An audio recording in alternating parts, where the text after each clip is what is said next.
Hey, everybody. Give me 1 second to add my co-host, and then we will get started.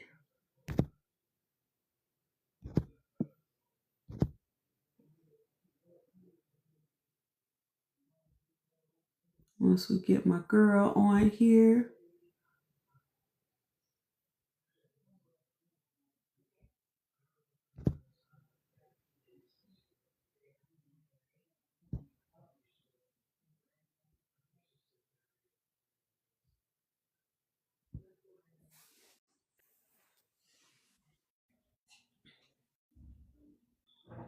Can you hear me? I hear you. Can you hear me? I can hear you fine. Yep. Okay, we in business. Do you want your camera off? Oh no, I'm trying to turn it on now. Okay.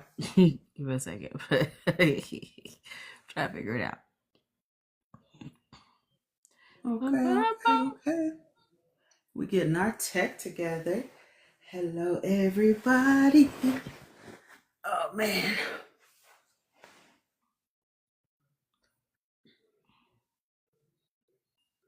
Okay, I see you. All right. Well, welcome, everybody. For anybody who's tuning in, I know we're about a half hour late, but sometimes life happens and projectors don't need to rush. So I wanted to just start by saying welcome to Projectors Projecting. This is our first official episode. Oh, is that your washer? Oh, I'm sorry. Yeah, that's the washer stream. My bad. Tan's laundry, and Tan has a puppy too. So we all gonna be on the live tonight. Um, my name is Goze. I am the Black Love Permissionist. As you can see, I'm a certified feminine empowerment and life coach. I am an intrapersonal and interpersonal relationship advocate. I am also a trauma educator. I am a newly certified restorative justice practitioner. I am a facilitator, a multi-dimensional creatress. And if you ask me, I'm an all-around dope-ass individual. But for the sake of this conversation, in the human design system, I am what's called a splenic projector. I have a 2-4 profile, and I am what they call a non-emotional projector at that. And so that's going to be important for the conversation we're having today. I'd like to introduce my co-host. Let's bring Ms. Master Plan Tan up. Tell us a little about yourself. My name is Tandalia. I am a songwriter, singer, recording engineer, vocal coach. I develop artists and their projects. I'm also a projector. I'm also a splenic projector. I can't remember the number. I should have wrote it down before I get on here. Also am a projector. What else did you say that I feel like I need to say? I think you're a 3/6 projector for the record. I just talked about, the coaching business, but under being a projector, that I'm non-emotional. I said 2-4 profile. Yeah, and that and being a projector, I teach music and many different things, whether it be vocal, stage performance, production, recording, and a lot of times in doing that, it's a lot of times me having to tap into, a lot of time the sessions become whatever sessions that we're doing become counseling sessions for the most part. Making space for my different students and the things that they need. And yeah, I think that's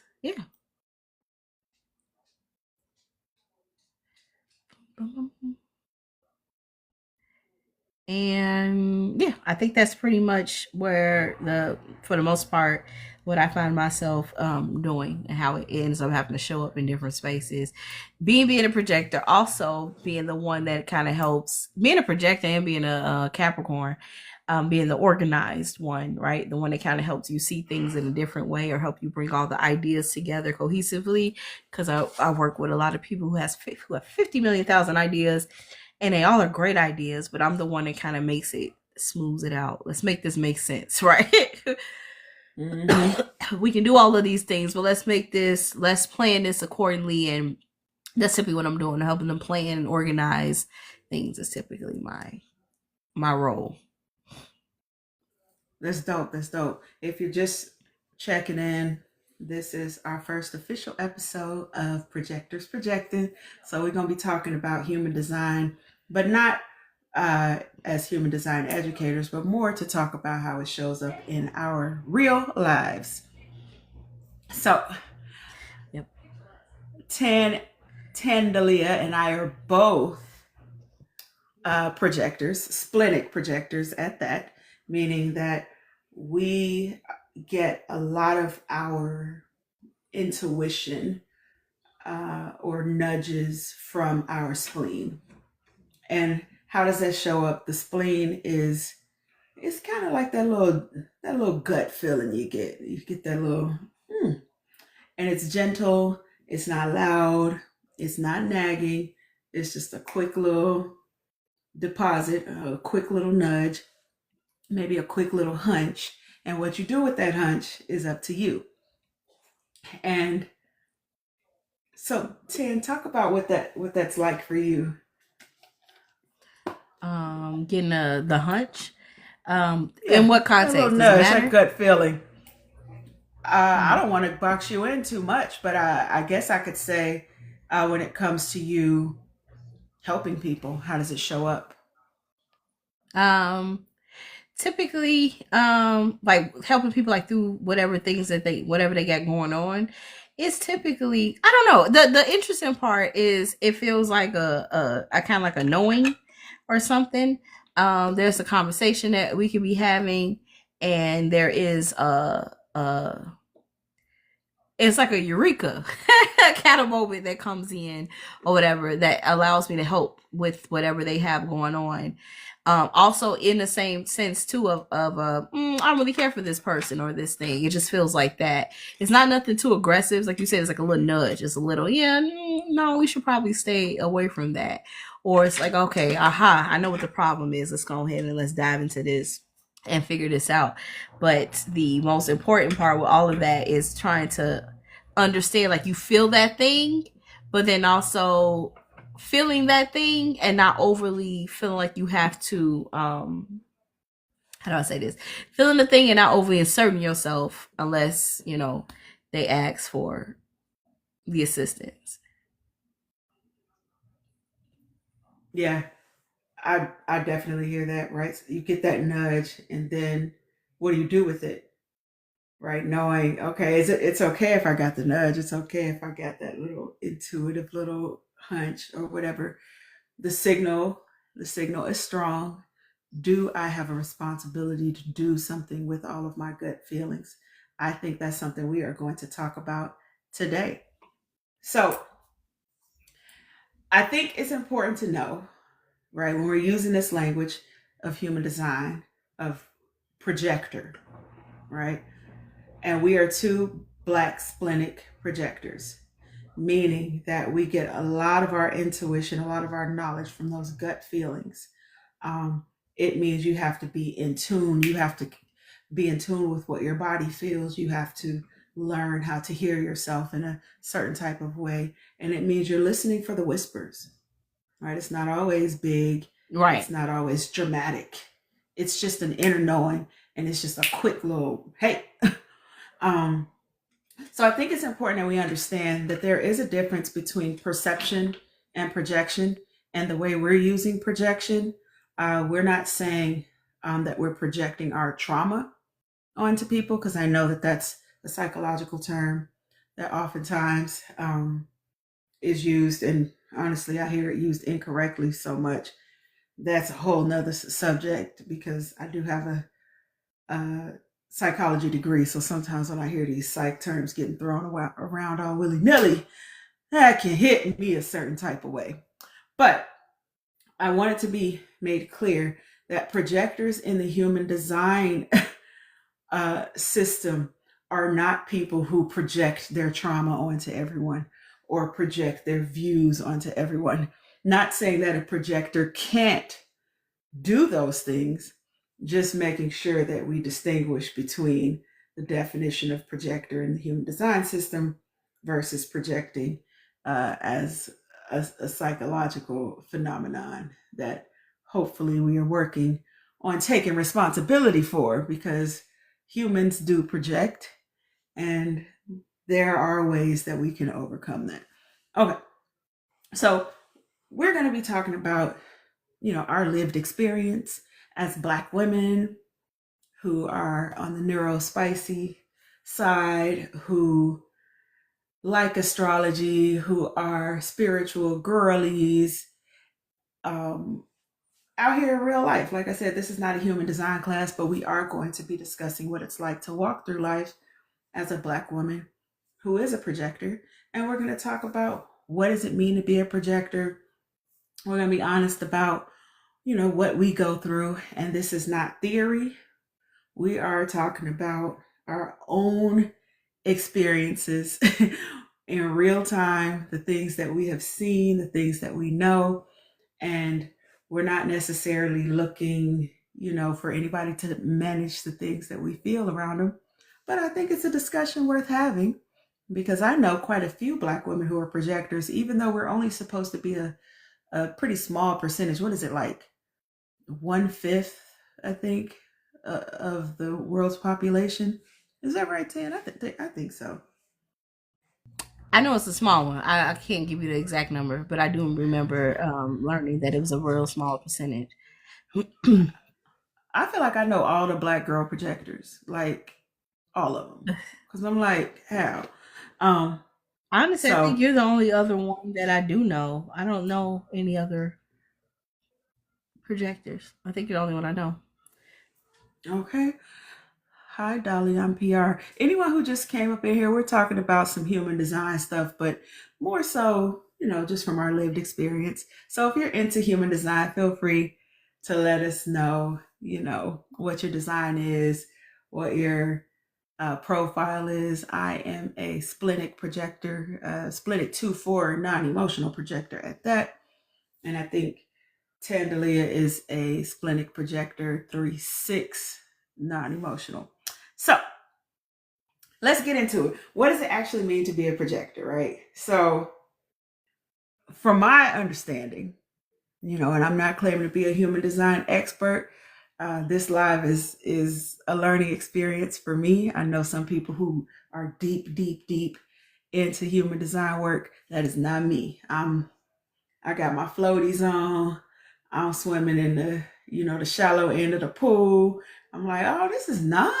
I like this. But I'm not gonna get my hair wet. You know what I mean? Because I still want to go get some barbecue and look cute in my selfies.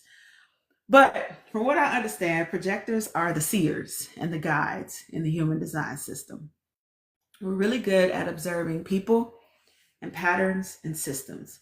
And we break people, patterns, and systems down. It's just the way our minds work. I think there's probably some sort of link between projectors and neurospicy people, and probably why all the projectors I know have a little bit of their brain is a little different. It functions a little different because we're really good at seeing patterns, learning from patterns, and and breaking them down. And we tend to really go down rabbit holes. Like if we find something we're interested in, we're gonna dig deep into that thing we're interested in. Um, so that's to me that's the main thing that I focus on as a projector. And when I'm dealing with clients, and I have a few clients actually who've come to me who are projectors, I help them understand that about themselves, because that has been something that has really opened the door for me. How about you, Miss Tandalia?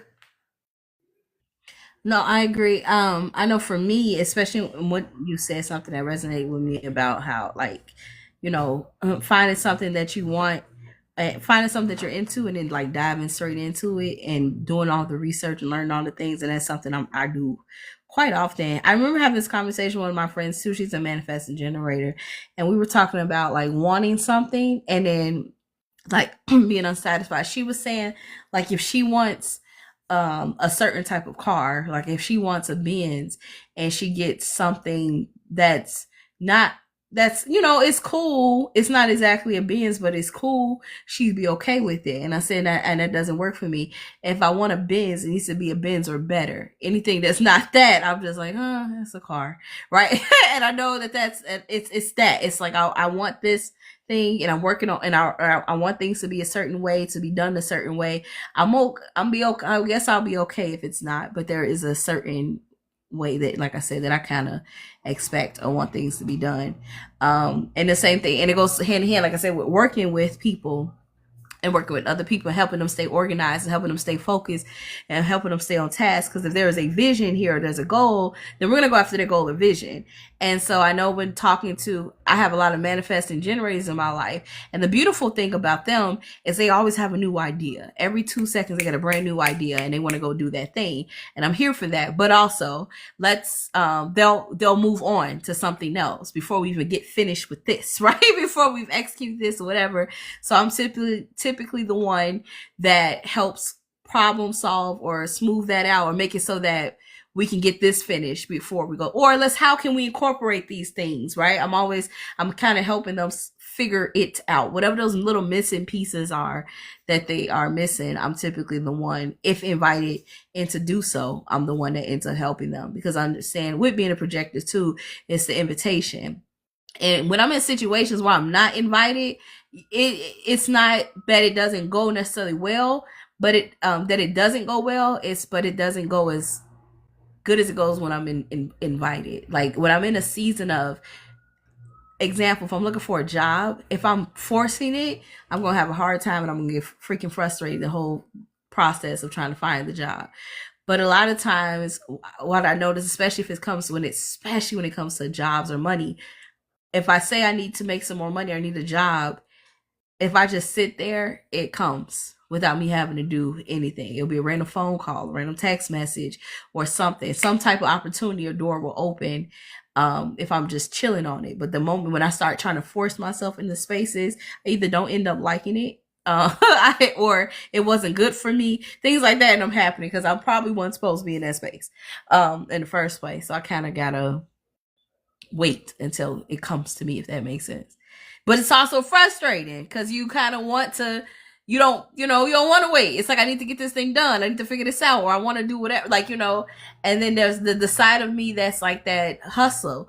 Like I have this big hustle side that I'm fighting all the time, because all I'm doing is pushing it further away, because I'm going against, my energy by trying to force or fight for something when I can just leave it alone.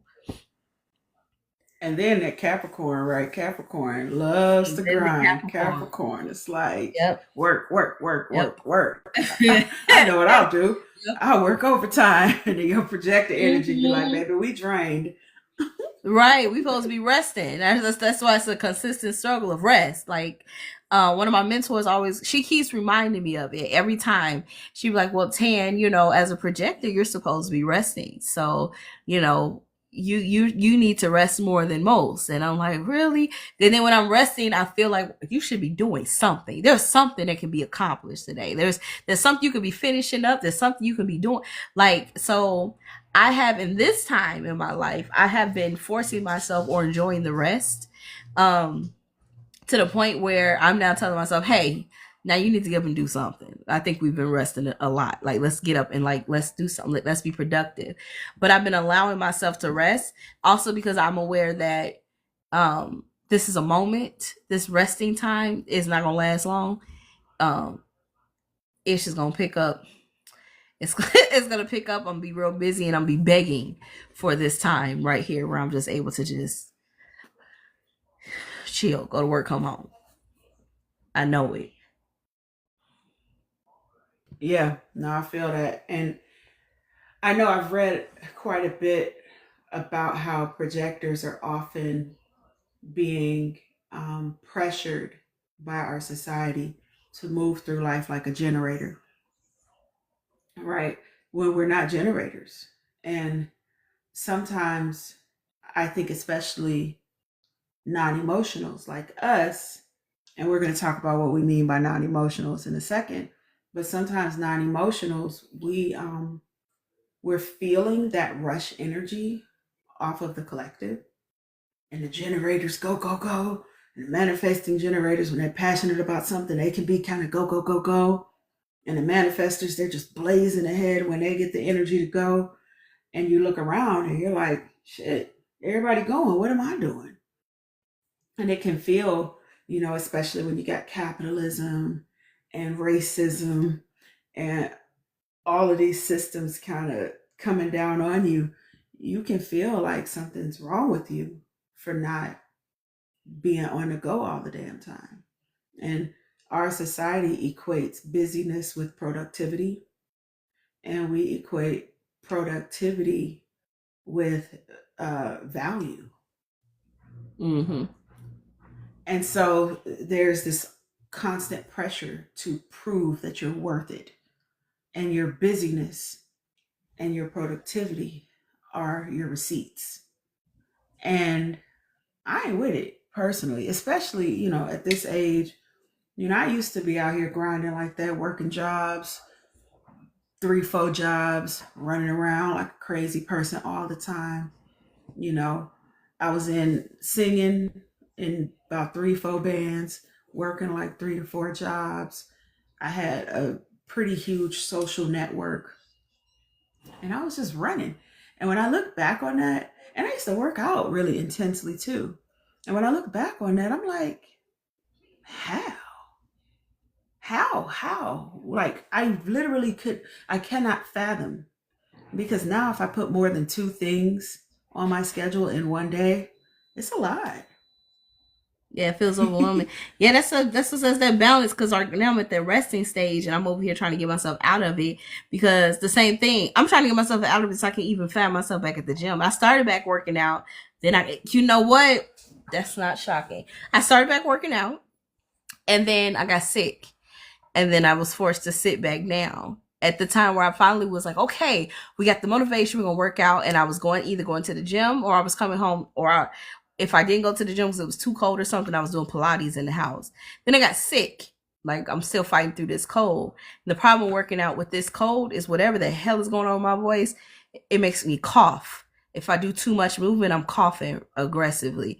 So I can't do anything right now without finna pass out. I can't even sleep at night without coughing hysterically. So it's very interesting. It's like the moment I finally get the motivation, like, okay, let's get going, I get sat back down. And I've noticed that seems to be a pattern, where that happens. Like, anytime, like, that's how I know it's a reminder of this is probably what you're supposed to be doing. But I'm like, but also, I'm trying to unbig my back. So I understand that I need to rest, but I also want to get to this gym. I don't need to be sitting around for too long or whatever and adding pounds or whatever. So it's interesting how that works. But it goes to the point of how you're supposed to be chilling. Like, you're supposed to be rested, but that's hard. And it also is hard because when you think about it, I've thought about this before. Like, when you're a kid and you have when you're a kid and you're just on like a Saturday or a Sunday, you don't got no school today, you don't have anything to do, and the first thing that your parents end up doing is coming to your room and be like, you need to do something, get up, clean up, like, because laying around is lazy. So it goes, everybody, it's a pattern that sometimes is hard to break, of just rest, because you're not allowed, literally it's engraved in you that resting is being lazy, right? And I think that's very interesting in itself, that, like, they literally have, society has taught us that you resting is you being lazy. So we equate rest Yep. to a negative thing, right? Mm-hmm. Resting is negative. Mm-hmm. And so now Or we don't resting is appreciate something rest. you have to earn. Right, right. So we don't appreciate rest because we're again looked at it as how dare you be taking some time out or chilling or whatever the case is. Because like I told you, I'm in a resting period right now. That will change. I guarantee it's about to change. And that's just now, right? At the top of the year, I was doing 50,000 things at the top of the year, right? And then in the middle of the year, got real busy too. Over the summertime, my schedule was crazy. Over the summertime, I'm always on the go. And then the wintertime comes and it's the chill time. And I've talked about this before, how I find it interesting. We talk about seasonal depression, and I know that that's to be a thing, but a part of me feels like you're supposed to be hibernating at this time, right? What happens, we think about animals like bears and stuff, right? They go through hibernation. You learn that bears spend the entire winter in their cave, and they're not asleep the entire time. They just not coming outside, right? And when we look at that, we don't say, man, I'm poor depressed bears, right? We understand that they're not depressed, they're hibernating, they're resetting. There's ain't shit outside in the cold, like there's nothing out there. If we were back at a space and time where you had to capture your own food, you was gonna have to stock up for the winter because ain't shit out there. You know what I'm saying? It's gonna be a lot harder. It's too cold. It's whatever. Our bodies ain't necessarily equipped to be out there in that cold weather. And to do certain things. But in the way that society is ran now, we gotta be outside. We gotta be doing, you gotta go to work. So you gotta get up, you gotta clock it, you gotta do all of these things.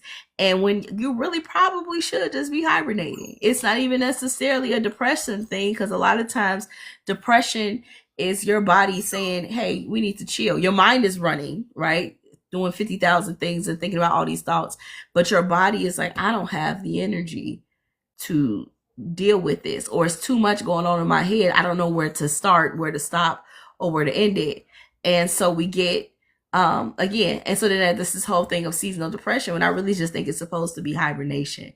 It's not necessary that you're depressed. You're supposed to be resting. We work, especially after coming off of a busy summer. We even think about, if you're a person like I do music, so my summers consist of a lot of gigs, whether it be helping do sound, helping people out with their shows, finishing whatever, going to different events. Like, my summers are busy. But even if you work a 9 to 5, typically, especially if you work a 9 to 5 with kids, the summertime becomes the busiest time of the year for you, because the kids are out of school. So now you got to do stuff on top of you going to work. You're trying to do stuff to keep them busy. You're moving, and then the winter time comes and you just want to fucking rest. It's like, I just want to, it's cold outside. That cold air don't necessarily be good for your joints and your bones. It's just like, I just want to chill. But the world will not let us, and they label it again.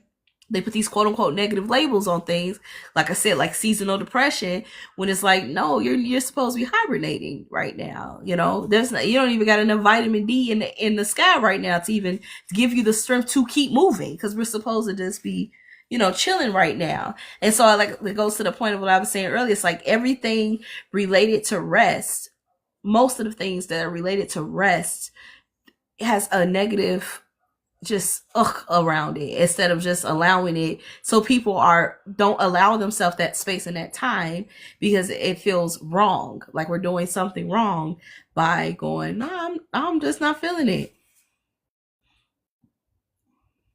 Man, you ain't never lied. I'm with you when you're right, because I think that's a huge part of why projectors often are not in their design. Um, there's some sort of ringing sound coming from your side. Can you hear that, or can I only hear it? It's like a. I can't even make the sound. Is it still happening? No, it happened, but then I'll mute myself. There was something on my mom's TV in there was doing something. I'll mute myself while you talk. Oh, I don't even know what I was talking about. My squirrel brain. You were saying, no, you're fine. You were saying that's why projectors, we're supposed to rest, but then, like we were saying, the world doesn't. We have a hard time. Yes. Yeah, I think we have a hard time with that, because we don't get a chance to tap into our gifts because we won't rest. And you get better at tapping into your gift when you're well rested. And when you're well rested, you can regulate better. And when you can regulate better, you can distinguish between your anxiety and your intuition. I was just watching a video on that today. And so a lot of times projectors are not living in their design. And I would go further than just projectors. I would say a lot of humans aren't living in their natural design, especially Black people, because we are on the go trying to earn our right to exist. And when you're trying to earn your right to exist, you don't actually get to exist in your natural gifting and talent and joy. You don't get a chance to just be as you are. And so then you find yourself trying to schedule joy or trying to schedule pleasure or trying to schedule times to get in touch with your intuition. And I'm not saying there's anything wrong with scheduling it, but when you have relegated your bliss, your spirituality to something that you can put onto a checklist, to me, it can easily lose its sacredness. And so I think that a lot of projectors, especially the Black ones, um, are really dealing with systems like American slavery that are still kind of influencing how we think about ourselves. They have a lot to do with our identity. And a lot of us are trying to prove that we're not lazy niggas. when And even in that, go ahead, go ahead. When what? Go ahead. no, jump in. No, I was saying even with that concept in itself, the idea of even the concept of being a lazy, like you just said, lazy niggas or whatever, is ridiculous, right? Because you're talking about a lazy slave. That doesn't even make sense. Like the two don't even go It's not a hand in thing. hand together, right? It doesn't make it a Yeah. thing, right? And so, so with that being said, that plays a part in, and I've talked about this before with like, especially the older generation, the older Black generation, learning the idea, we learned a lot of the information that was given to us was from the oppressors. And so the way that we see respect, the way that we see rest, the way that we see whatever, this is given to us by people who were labeling it whatever it was, like we talked about before. Like, you can't correct them, so the moment you correct them, that's being disrespectful, but it's wrong, right? And so when you talk to your elders and you're correcting an elder, it's disrespectful, but that's wrong, right? You're telling them, well, that's not what happened. You call me a lie? Because again, back in there, the people who were correcting them, if they were to correct those people, that cost them their life. And so that's how they learned respect. And it's the same thing with understanding rest, right? They got you, you're working out in these fields or in the house or doing whatever they got you doing all day. And then in doing those things, the moment that you slack for a second, or you need to get a sip of water, you need to bend over, you need to catch your breath, they're calling you lazy, right? So we have this work ethic. And again, lazy and slave don't even go hand in hand. That doesn't even make any goddamn sense to even say out loud. But they call it that. And so then now like I said, now there's this negative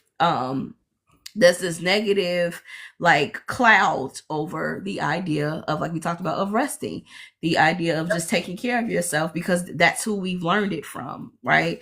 That if your oppressor who wants you to work all day every day and not have a break, even the idea of this work week, right? The long ass work week that we work for these long ass hours, and then you got kids doing equivalent shifts, right? The kids are at school doing the same type of shift that you're doing, the same 8 to 9 hours a day that they're doing is what you're doing each day. So everybody is basically everybody for the most part ends up basically being drained, right?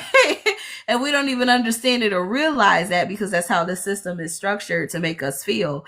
And so then when you are telling people like, hey, I need to rest, like, no, I need this time, like I really genuinely need this rest in order for me to be useful to anybody, to be helpful to anybody, like I need to take that time to rest.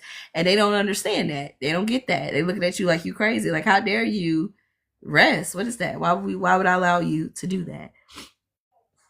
And I think part of it too, and I can speak for me, and you can talk, a little bit more about your profile. For me, I have learned that a 9 to 5 really doesn't work for me. One, because I've done them, right? But my energy comes in spurts, and it's hard to schedule when my energy is going to be here. So you put me on a 9 to 5 schedule. I might have one day where I work 2 hours. I might have another day where I work 15. And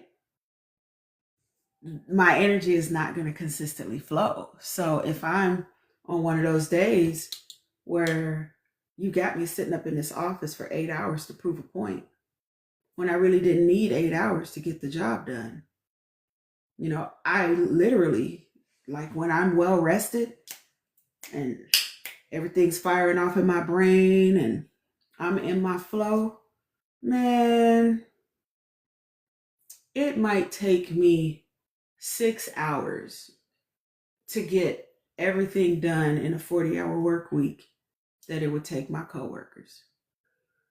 But then another week, if I'm needing more rest and I really just ain't there, it might take me 32 hours, right?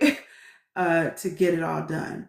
Or I might need an extension because my energy is not flowing regularly. But when I'm on it, I'm on it.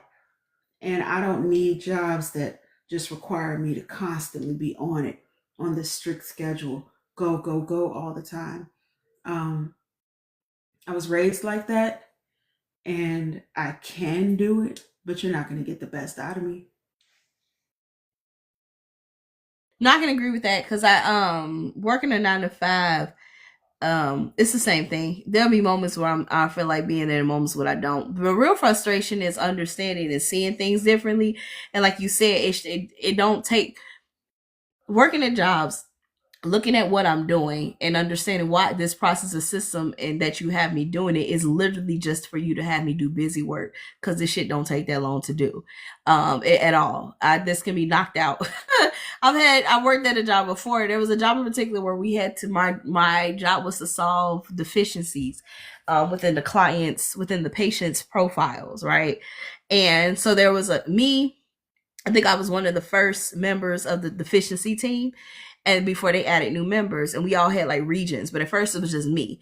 And within a day, I'm knocking it out because a lot of times whatever was missing from the patients, what they thought was missing, the doctors will fill out whatever form or whatever, and then it will upload to the system. It's supposed to naturally upload to the system, or somebody was supposed to be able to look at it and input things, and they don't do it. And so then now there's a whole team that's supposed to solve the problem. So that means calling different hospitals, different doctors off, or whatever. And so I'm looking at it, and a lot of times the answer is in the file, right? So a lot of times if you just look at the file, you can quickly find the answer, number one. Number two, if they would input the shit in the first place, we wouldn't have to do this. So there was a frustration that I kind of felt, and it's crazy because it's like, but this is what I get paid to do. But I'm also like, this is an unnecessary job. Y'all wasting money. So part of it was like, this is y'all wasting money because we don't got to do none of this. If you make sure the nurses put the information in, or you make sure the doctors put the correct, information in, which is the biggest issue was always the diagnosis. If they put the correct diagnosis in, we ain't got to do none of this. Like, this is not even called for. Why are you giving them? It was a heart monitor company. Why are you giving them heart monitors if they don't have the correct information? And the argument, and I would say it just like that in like the group meetings, and the argument will be like, well, Tan, because we want to make sure the patient is okay, but they're not going to be okay. If they're not having a heart attack now, they will when that bill come in the mail because they don't got a diagnosis and their insurance isn't covering it. Like, that's what's the point in this?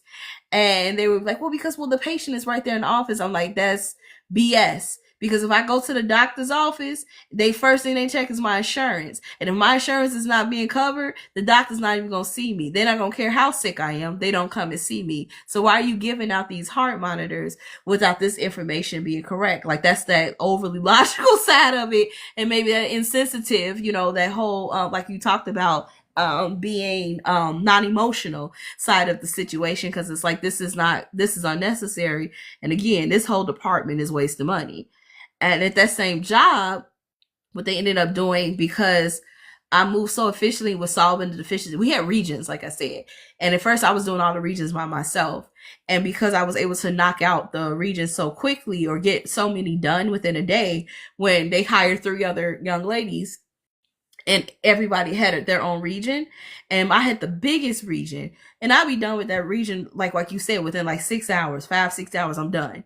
I even had to tell them to change my work schedule because they had us all coming in at the same time, and I'm like, if I got the East Coast, I need to come in earlier so I can get out earlier and be done because them hospitals and stuff are closed.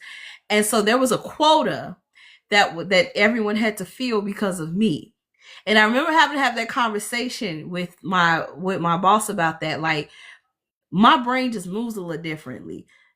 They were never able to meet the quota because, again, the bar was set because of me, because I move so I can figure it out so quickly. I'm reading the profiles.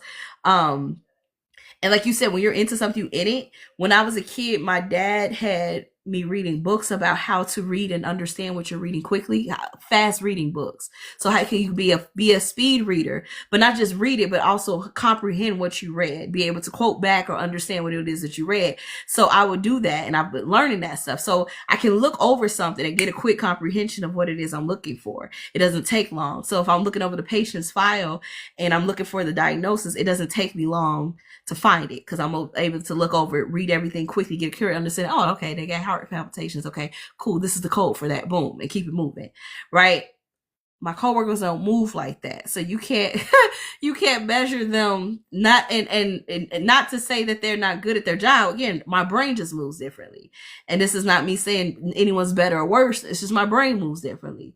So when there's a bar now that you have them have to move like this, and now they're getting frustrated because Tan's able to knock things out quickly, and they're frustrated at them like, what's y'all problem?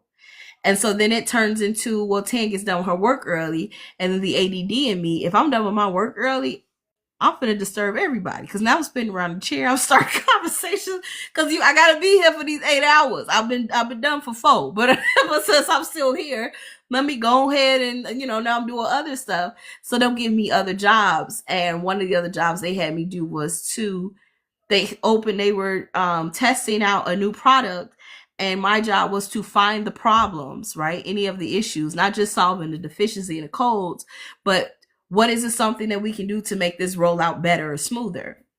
And now I'm saying out loud, I'm like, that's some shit you should put on a job, your resume. You be forgetting that you be doing stuff.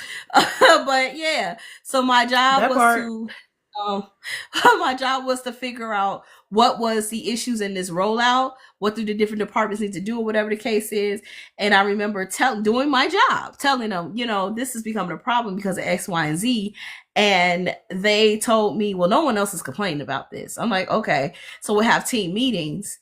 And when we have the whole team in a meeting, any other questions? Tan's raised her hand. Well, this is a problem because X, Y, and Z. But, well, Tan, like we told you, no one else complained. So then now all the other my other coworkers are like, well, no, I'm having the same problem. No, I'm having, so everybody's raising their hand. And I remember quitting because they did my evaluation. And typically when they do my evaluation, I always got a 4 out of 5. This time they did my evaluation, they gave me a 2, which also meant I wasn't getting a bonus because you had to get like a 3 or more or something for a bonus. And they gave me a 2.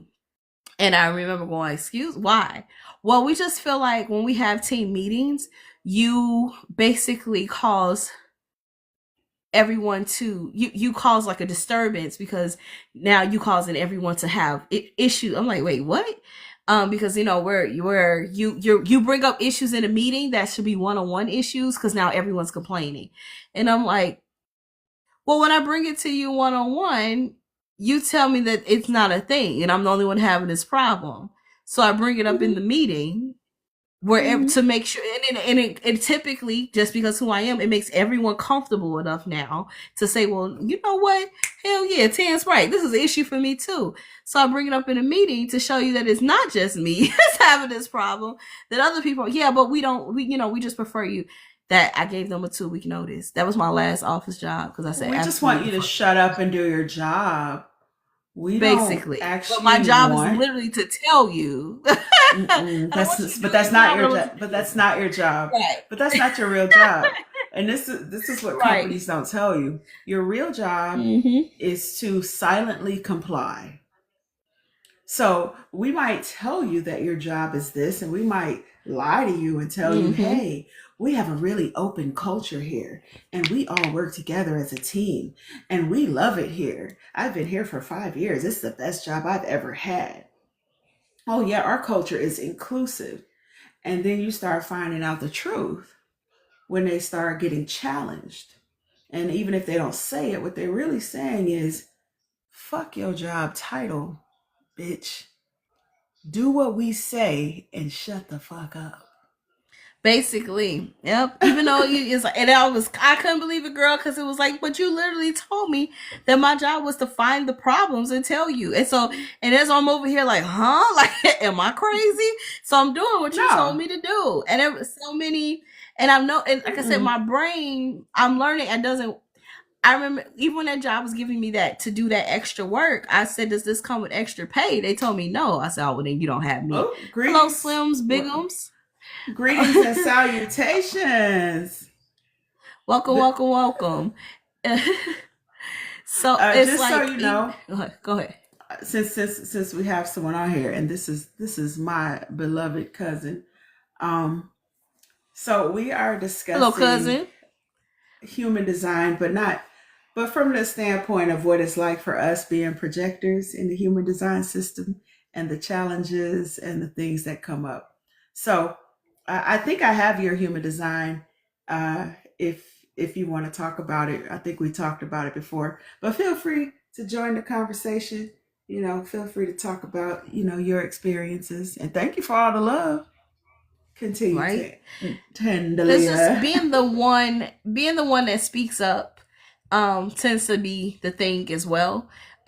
Being the one that speaks up or makes it other people comfortable to speak up, making a safe space for people to say things tends to be the thing. Because I also remember in that same job when they gave me that extra work to do, the conversation was, does it come with extra pay? And they told me no. And I said, oh, well, then I'm not doing it. Right.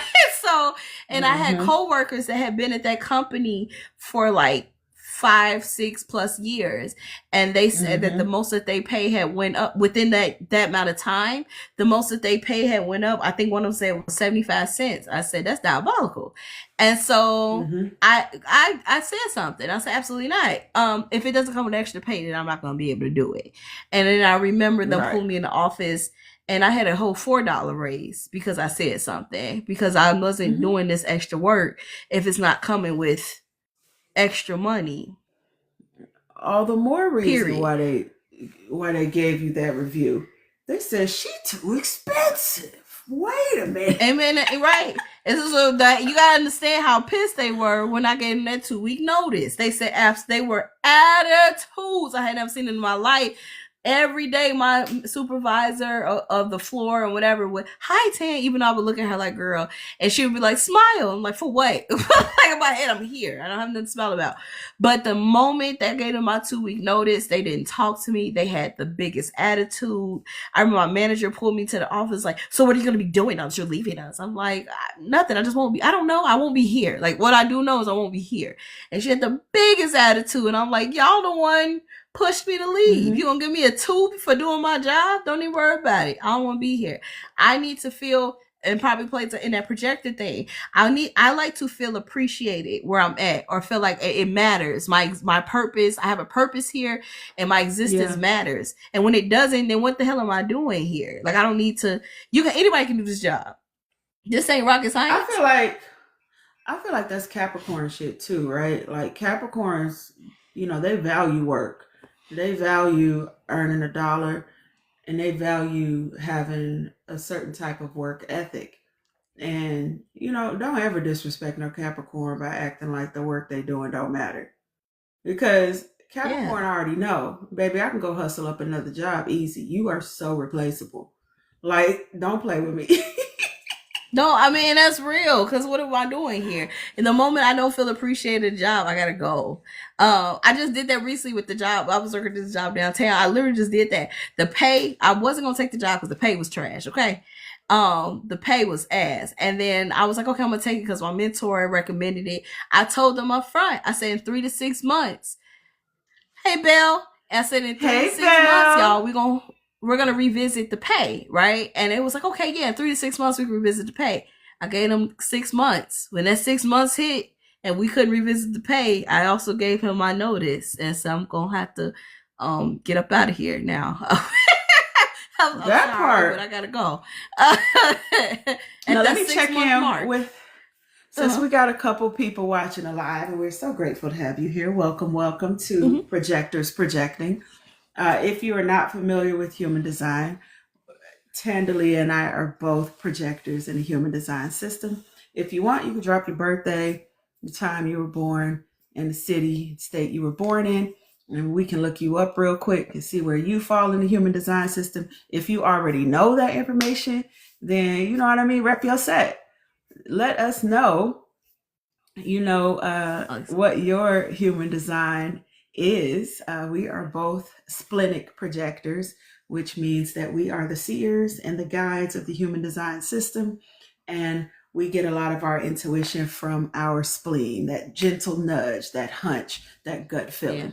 So we're just talking about what it's like walking through life, being able to see things very clearly, and how often that can be punished in our society. We're also talking about how projectors require a lot of rest, and how rest is it's a funny thing, in our society. We don't always like the idea of people resting. Do that. Okay, that right there. I need Virgo the reciprocity. I need reciprocity and respect, but I'll accept adoration, but I require appreciation otherwise while here. I agree. And I had that conversation. We had a team meeting and HR came because the retention rate was so low. And HR was asking us questions like, what is the problem? What's happening? And I was like, well, a part of it is that they don't want you here. I remember one of the supervisors of the floor literally said, when we complain about an issue, well, you don't have to work here. I said, when you say stuff like that to me, that's a challenge. It's like, you're right, I don't have to work here. And I was like, people will stay at a job making $1 an hour if they feel appreciated. They will figure out how to fit that shit in their schedule. And I may have to get another job, but when you feel appreciated somewhere, there's a loyalty that you have with it. But when you treat me like you don't care about me being here, then I don't care about being here either. It's a conversation I have with artists with performing on stage. If you get on that stage and you're performing like you don't want to be there, then what the hell if the audience don't want to be there? I didn't pay for this. I didn't pay for you to get up here on this stage looking like you just climbed out of bed, half-assing this performance that you didn't practice or anything. It's appreciation and respect goes a long way. And when you treat people like, and this is what a lot of companies do, that's why it's really interesting right now, or especially during like pandemic times when companies were complaining about not being able to retain employees, it's like you've been treating people like they don't matter. And when you treat people like they don't matter, what do you think you're going to get back? Why do I care about this outside of it paying my bills? And then the gag is most of these jobs don't even fully pay your bills. So what the hell am I doing? It gets to that point like, what am I doing here? I am here working these hours and you don't pay enough to even pay my bills and you treating me like I don't matter? No, we ain't got none of this. It's like I don't have to do any of this. never had to. And I think that's a generational thing too, right? Like I feel like Gen Xers, especially the Gen Xers that are closer to being millennials, the millennials, right? And then any generation after that is like, man, y'all don't even pay me enough for all this. It's like I said, when you're telling me that the average person has to work multiple jobs to pay their bills, F all it is. Like it gets to that point where you're like, F all of that.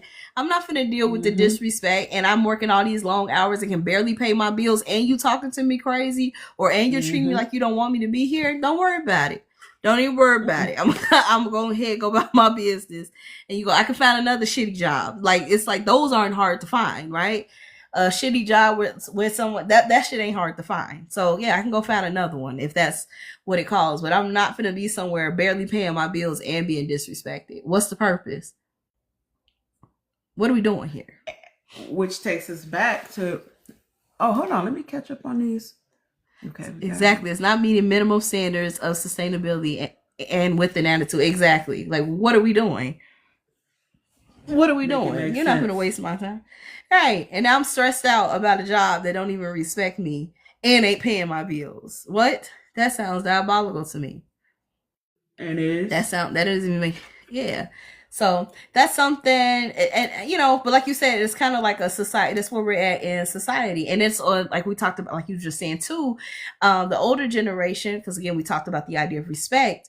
There's an idea with like, as long as, I think about that a lot with like with my elders, whom I love so much.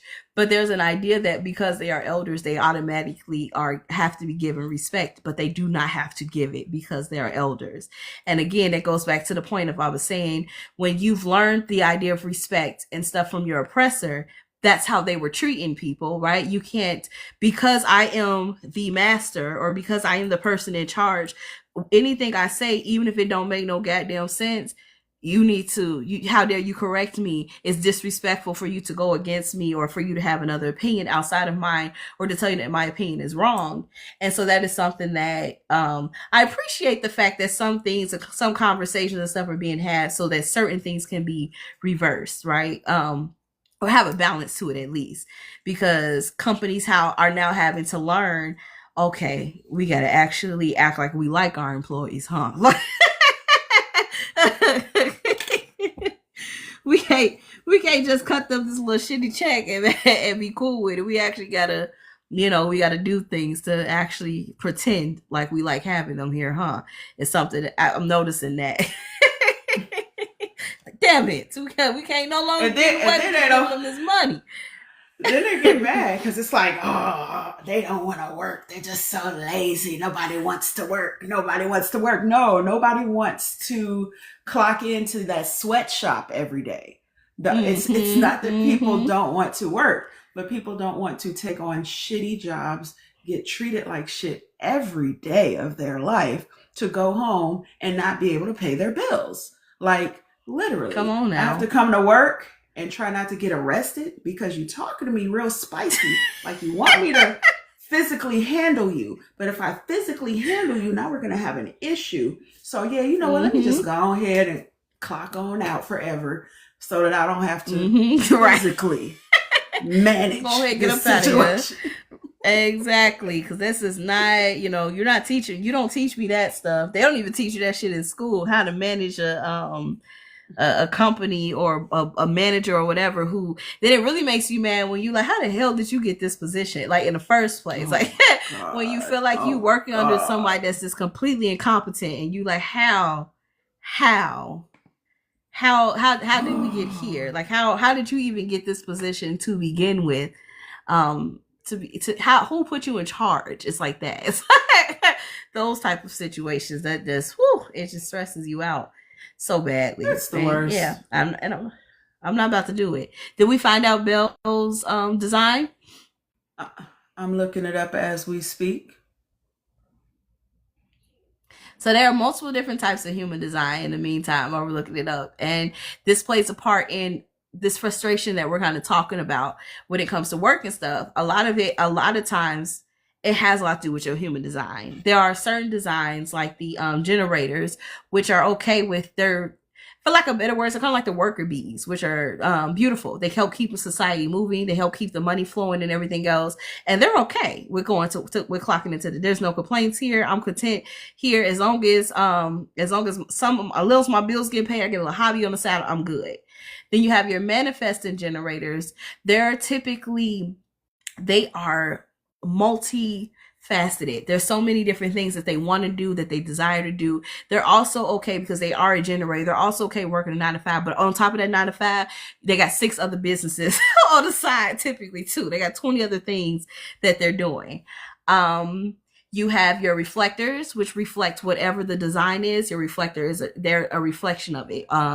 They can be whatever is put in front of them. There are people who just take on the energy. Basically, there are people that kind of take on the energy of whoever they're around. Then you have your manifestors. They are, at one point, manifestors were looked at as like the kings, the queens, the people that were in charge of society. They just make decisions. They don't have to. They're the only design that doesn't have to wait on permission or invite or anything else. They just make decisions, but they are supposed to inform those who their decision will affect. All right. But that's Yep. also a struggle with them because they don't like to do that. My ex was a manifester. It's also a Mine too, struggle. baby. So it's funny. He's Mine a too. manifester and I was a projector, right? So there's that. And then you have the Woo. projectors who are sent to kind of help. The projectors kind of take over where the manifestors are. They're like the new and kind of help move society forward, but it's done in a way of understanding those around us, right? So it's not just I'm going to do this because I'm going to do this because I like the color pink. We're going to paint everything pink. The projector is understanding that, okay, I have to, let me make a decision or let me get an understanding of the people around me. Let's find a neutral color that works for everybody, or let's find a way that kind of can help everybody balance. Well, let me take whatever you have going on over here and I can help you with this, but that can only happen for the most part if we are invited to do that. So there's a leadership position, but it's a leadership position that we are invited to take, not one that we just come in and snatch up. Yeah. Yes. And I would say what I've experienced, the difference between a manifestor and a projector. The manifestor is the trailblazer. They are just blazing. They're just go time when it, and that's what makes them leaders, but not necessarily shepherds. Whereas projectors are more guides. Projectors are more tasked with helping to kind of shepherd the collective. And so I have your human design bell if you're ready. I feel like we should bring you up into the live because I don't want to just read this to you and you can't say things back. You want me to invite you up? And all of the designs, I want to say this too, are beautiful. All of the designs, none of the designs have anything necessarily negative about them whatsoever. All of the designs, especially as we work together as society, are beautiful. In understanding your design, you are able to understand your, for lack of better words, role, or how your energy should be used, how much of your energy should be used, and how you should be using your energy more so than anything. So there is no bad design. I want to say that too. Yeah, absolutely. All designs welcome over here. Now I'm getting ready to bring Belle up as soon as I remember how to do it again. Oh, there we go. Bam. Hi, Belle. Hi, okay, guys. I think she's in now. Hey. Hey. So cool. I just met Belle the other day on TikTok because I've been going live more, and we've been pulled into a couple of different live conversations, and now we're following each other. So it's so good to see you over here in my neck of the woods. Yeah, let's see so this is this is great. So you are a manifesting generator. Are you familiar with human design at all? No, it's kind of, I heard about it when they were talking about Angelina Jolie and Brad Pitt, but past that, I didn't really, I don't know. I think this is going to be your next favorite rabbit hole, I think. So you are the quintessential multi-hyphenate. Manifesting generators are, to me, some of the most fun people because you all are some of the most gifted people out there. You have a lot of passions, and you're put here to just accomplish so many things. Manifesting generators are not one trick ponies at all. So no manifesting generator is going to get a job and then just work that job until the day they retire and then spend the rest of their life just, I don't know, knitting, because that's not how y'all function. And if that has happened in the past, I'm sorry, because I know that any manifesting generator who was living that kind of life was not having a good time. So you all are here to just really experience life, experience the beauty that life has to offer, and to respond to what your sacral chakra is telling you. So y'all have what's called the defined sacral. So that means if it turns you on, it's a yes. If it doesn't, it's a no. And it's that simple for y'all. Wrong. It's led me wrong before. or maybe you didn't fully understand it. Because Maybe. human design is about getting out of your brain and really getting into trusting your natural way of being. And you have a 4-1 profile, and the 4, I have a 2-4 profile. So that 4 represents what they call the opportunist. I think a better way of saying the 4 is you're a social butterfly, right? There's a part of you who is very, very social. There's a part of you that people are just going to be drawn to. This makes you good in business. This makes you good in networking. This makes you good at getting to know people. And then that 1, shoot, I'm trying to think, is it the 1 or the 3 that's about making, give me 1 second because I want to make sure I tell you the right thing, because sometimes I mix up the 1 and the 3. Did any of those things resonate with you so far, though, Bill? This whole thing has resonated, and it's funny because I've done so many different types of jobs past ABA therapy.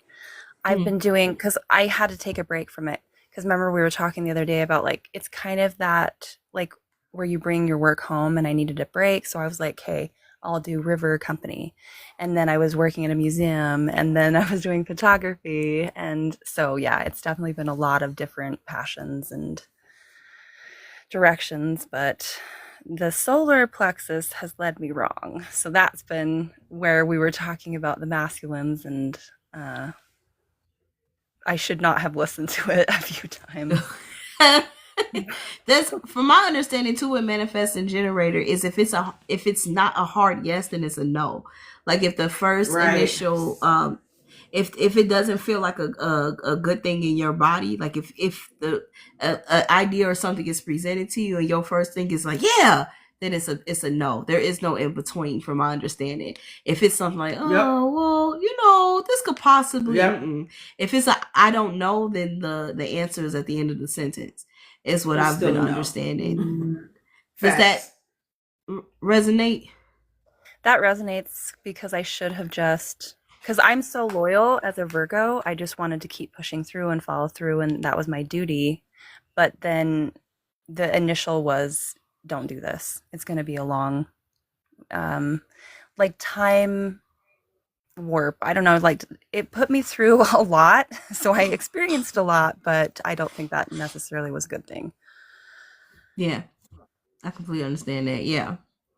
Yeah, and it's interesting too, because like she said, the beautiful thing about manifesting generators is you all, from my experience, it's like it's a new idea, and I'm gonna dive deep into this, and then okay, I'm over this next idea. Now I want to do this, and then we're gonna dive deep into that. Yes, a little ADHD, yes.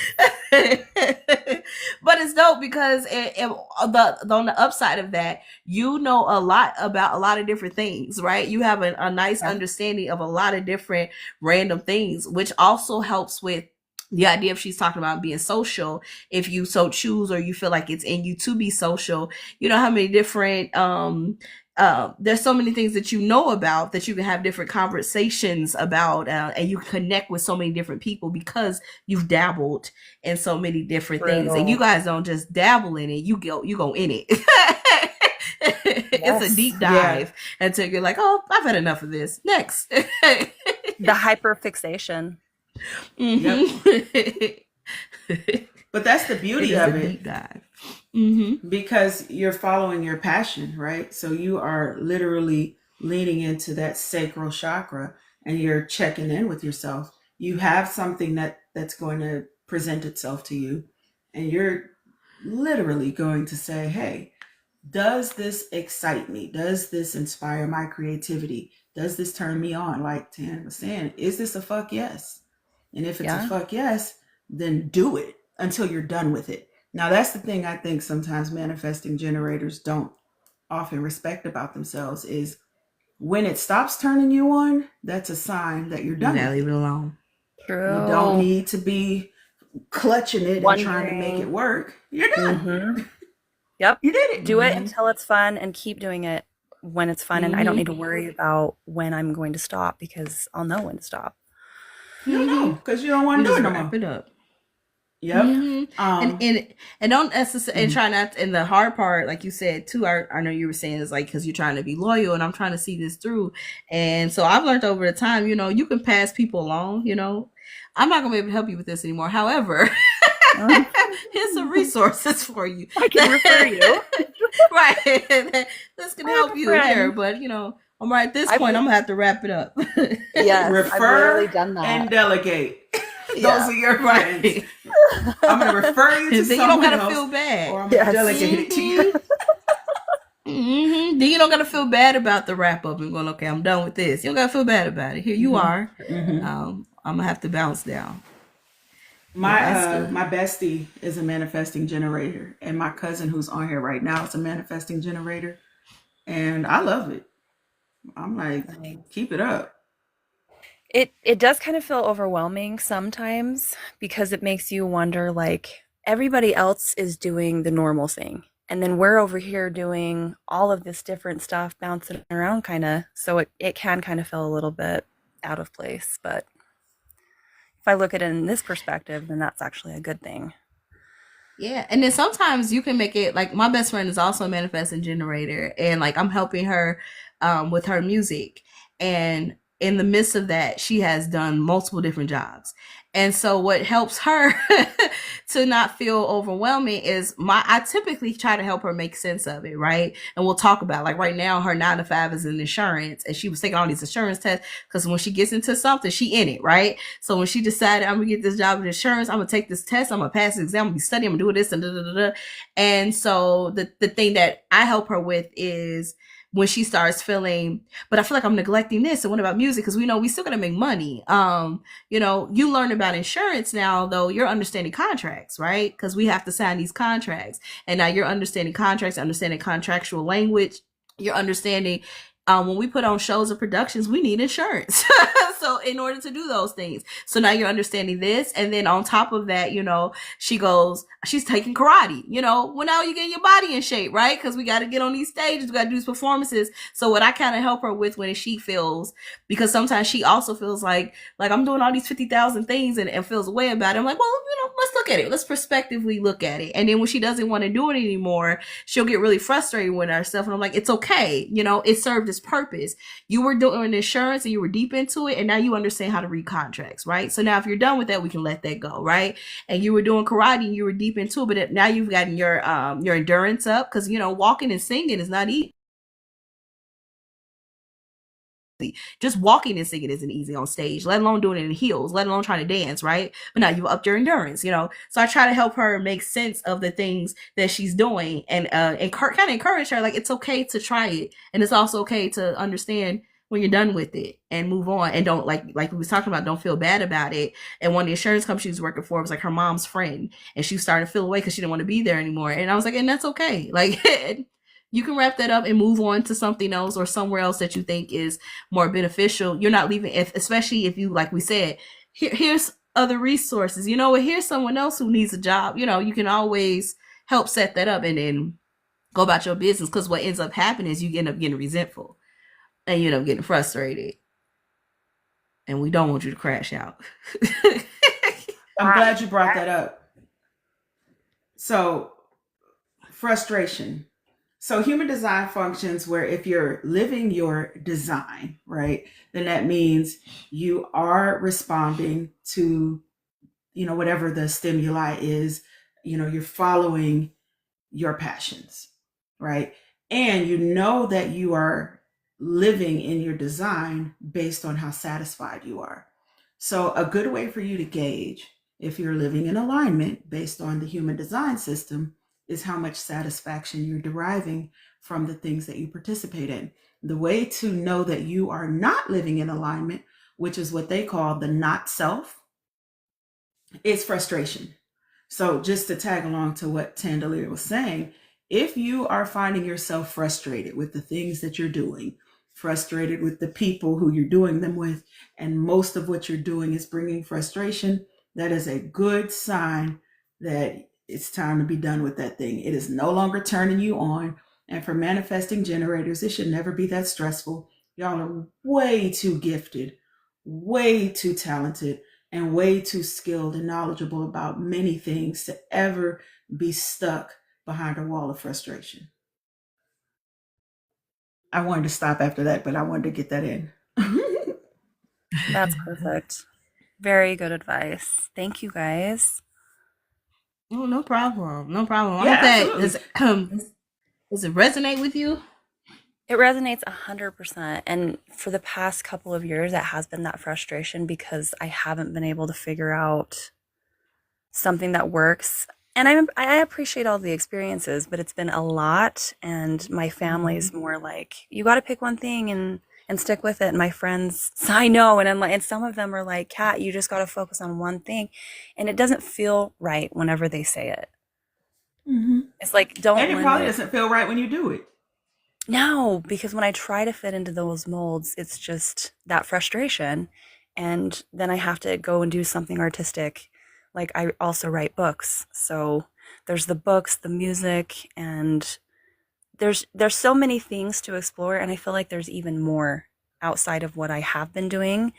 But like for example, rock climbing, and then I did it until I was done with it. And now I feel like there Mm-hmm. has to be something next, and I'm just trying to figure out what that is. So I am in the frustrated area right now of my life. Mm-hmm. Yeah. Yep.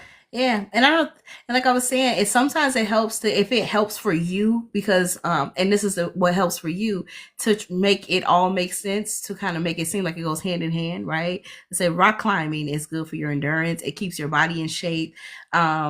And then on top of that, you know, you're writing the books, you have your music, and if for some in some cases, I try to do what I do for my friend is how can this all go hand in hand where it all makes sense? If it needs to make sense to you, right?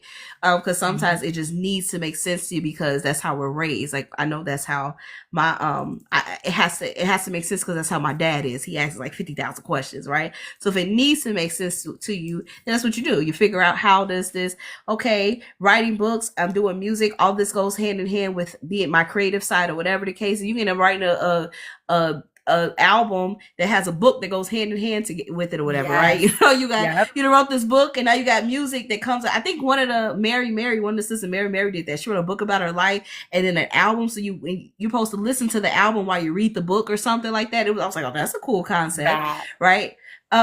So stuff like that, and so if it needs to make sense to you, you can just figure out that's that creative, that what makes the creative side of you is how does that work? Maybe all these things go hand in hand some kind of way. If Yep. you feel like you need an explanation, and it's not just be like, well, I wanted to do it, so I did it. It is coming full circle. It's just such a weird, like huge circle. It's taking forever to go around about. So Yeah. that's where I'm at, but I think I'm Yeah. figuring it out. And this does help to know that I'm a manifester generator. Mm-hmm. Manifesting generator. I don't want you to mistake Manifesting. that with manifester because that's different. Okay, Yeah. manifesting generator. And Also, that makes Mm-hmm. sense I. because oh, Mm-hmm. go ahead. Go ahead. No, please. I just was going to say because I actually do the illustrations for my children's books. So when you were saying like that, and Mm. that's how it like wraps back around because I started doing the paintings and I was like, I kind of want to get these paintings out there. And then I was like, I'm going to put words to these. And that's how it fit into the children's books.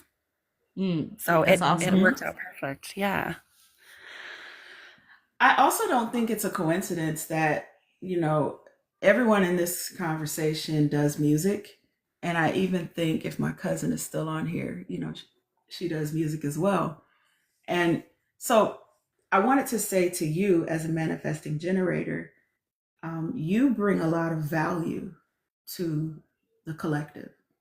And I'm sure you've seen it, just because I know you're a spiritually in tune woman. The world is shifting. Changes are happening, systems Yes. are falling. So the way Mm-hmm. we used to do things, that's gone, right? The old is out. The new is coming in and it's coming in fast, right? And we are co-creating it. And it's exciting. It's a little overwhelming. So I think it's important for you to understand why you are so important to the species, because we need to see your example in the world.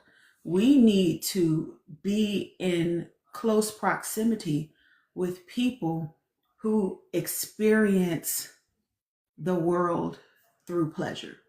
We need that. Mm. We need that. We're coming from all of these oppressive systems that are telling us that our pleasure has to be earned. And manifesting generators are just kind of following the vibes. Ooh, I like this. Ooh, I'm curious about that. Ooh, that's sexy. Ooh, ooh, ooh. And if you're really living your design and you're really following your passions, you are modeling for the rest of humanity what it means to be more pleasure centered. What Agreed. it means to do things simply for the plot, right? Like, it doesn't matter if it pans out for money. It doesn't matter if it's productive. I'm literally doing this because I like it. Like, you are giving us all permission, and you're showing us in real time what it's like to do that. And so I just want to, just kind of speak life into you, so you know just how important you are for the new earth. Thank you so much. Man, and the most common design is the generator, and like I kind of talked about before, is those are kind of like the working bees. They're okay with the, the 9 to 5 or whatever, and it's nothing. Again, none of these designs are wrong. So the worker bees, they're okay with the 9 to 5 and going to work or whatever, and because that's the most popular design, anything outside of that, they're like, the hell are you doing? Oh, what are you doing? Yes, they do. Why are you not just going to work? What do you mean you want to go climb rocks and what are you doing? What are we talking about, right? Because for them, it's they can't comprehend that, because they're like, no, you go to work, you come home, you got a quiet little hobby if you're gonna have one or whatever, but that's it. Like, what are you talking about? You want to write books and do what? No, we don't do any of that, right? So they might not understand, because their design is, you're just not going to. They don't understand because they don't move like that. They're okay with this. No, you find you a decent job, you pay your bills, you go home. That's it. They're okay with that. So they're not going to understand you and how you move and process. When I bring up at family get-togethers that I want to build cop houses, so it's like the adobe, the mud huts and stuff, they're so much better for you and better for the environment. They're mold and pest proof. There's so many reasons to do it, but it's also because it's affordable. So I'm always talking about that and growing gardens, because I think that those two things will just shift the whole world. And my family looks at me like, girl, you are crazy. You need to get out and you need to go to work. And I'm like, no, this literally will solve everything, because we would be able to afford life. Can you imagine if we were not hustling all the time to just get bills paid, and instead we were actually enjoying and creating and like spending the end of the day like our ancestors, like dancing around a fire? That's way better than what all this is. So whenever I bring up stuff, they're like, shh, no.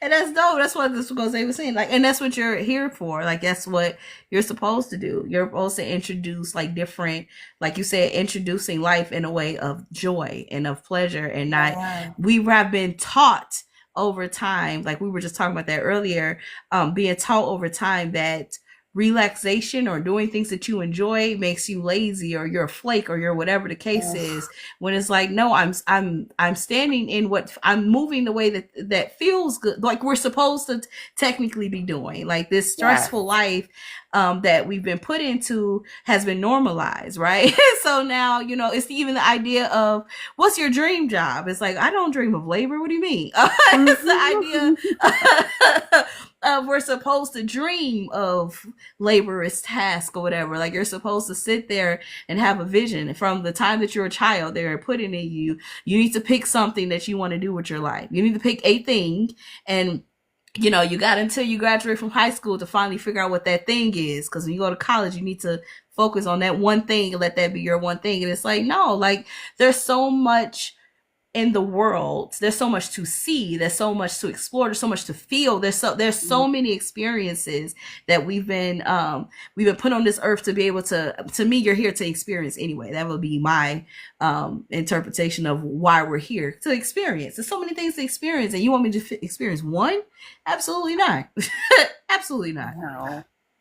Life could be a vacation, and they want to spend it doing bills and this. I think it's boring, and so I'm glad it's shifting, because it needed to. Agree. We could be living like in the Garden of Eden. Yeah, fruit trees everywhere, free food. I mean, this is the simplest way to look at it. Having food, water, and shelter are some of the only things that matter. Agree. And so Go ahead. if we just focus on that, then it makes it more simple and everybody happier, because then we would have the time to do the artistic and fun stuff. I want to be listening to concerts at the end of the day. I want to see everybody's art, and like I posted the other day something about how America could look, and it's beautiful like that, where it's just celebrating all the cultures, having everybody grow food, and nobody is struggling because it's possible. I mean, Absolutely. it grows 100%. for free. Yeah, it grows out of the ground. And I've had guys say, how are you going to do this? This is just a fictional utopia of matriarchy. And I'm like, food grows for free. Like, that's sad. We have to tell people, like, start growing fruit trees everywhere, and then we could get rid of hunger. I went to Trinidad, and I remember coming back from Trinidad, and I was telling my boss about my experience. I fucking loved it. And I was telling my boss about my experience there, about how they do certain things or whatever. And, you know, how their system is set up. You know, every country has their flaws, but kind of how their system was set up with their housing or whatever. It's not necessarily, they don't necessarily pay property taxes. It's your land is whatever. And she said to me, she was like, well, then, you know, who's picking up, if they're not paying the property, like if they're not paying property taxes, then how is garbage being picked up? I said, wait, what?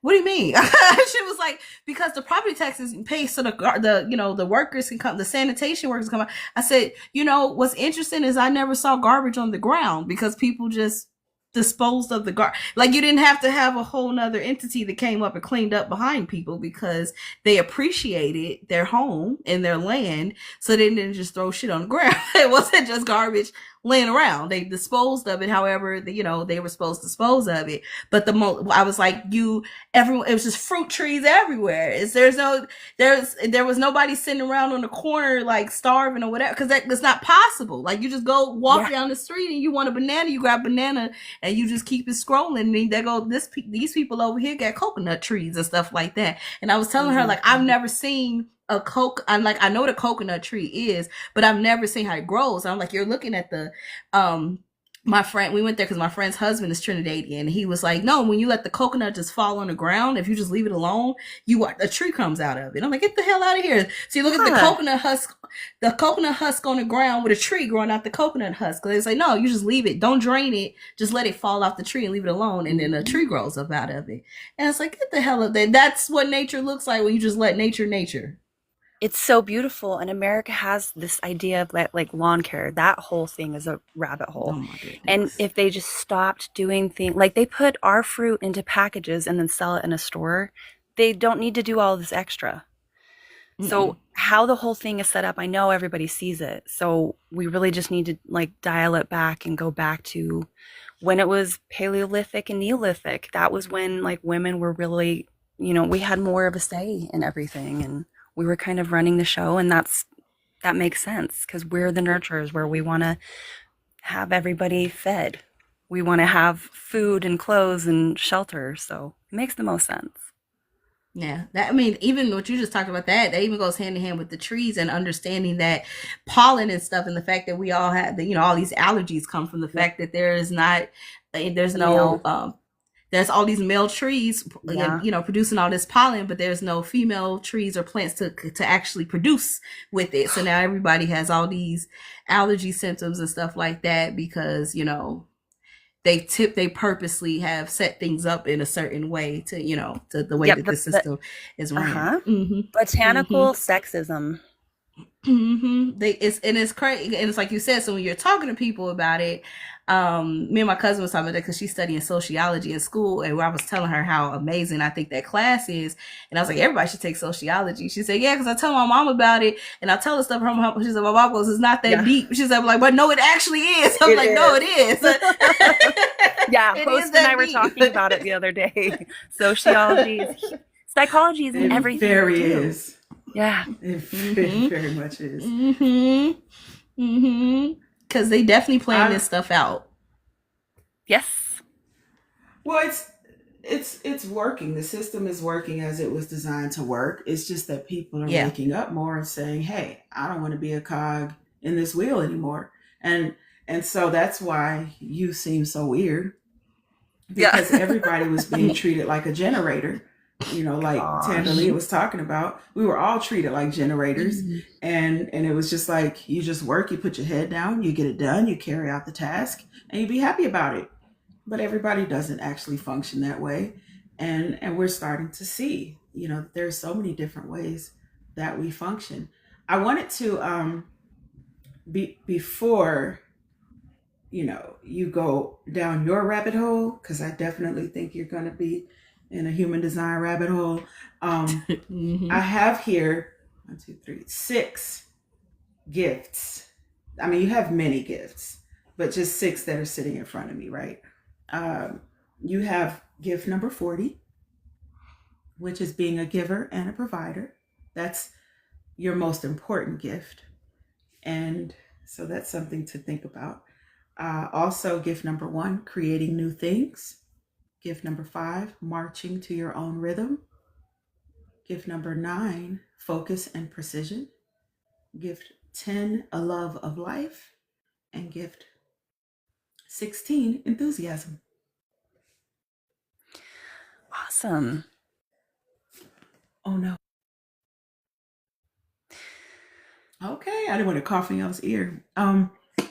So yeah, just something, to consider. And I think you might have your strongest sense is inner vision, but I think you might have an emotional authority. So that makes cool. sense. Yeah, for the ABA therapy, that definitely was how I was leading the group therapies on Tuesdays and Thursdays. But I will say that when we, like the generator, manifester, crap, if I'm saying that wrong, I'm sorry.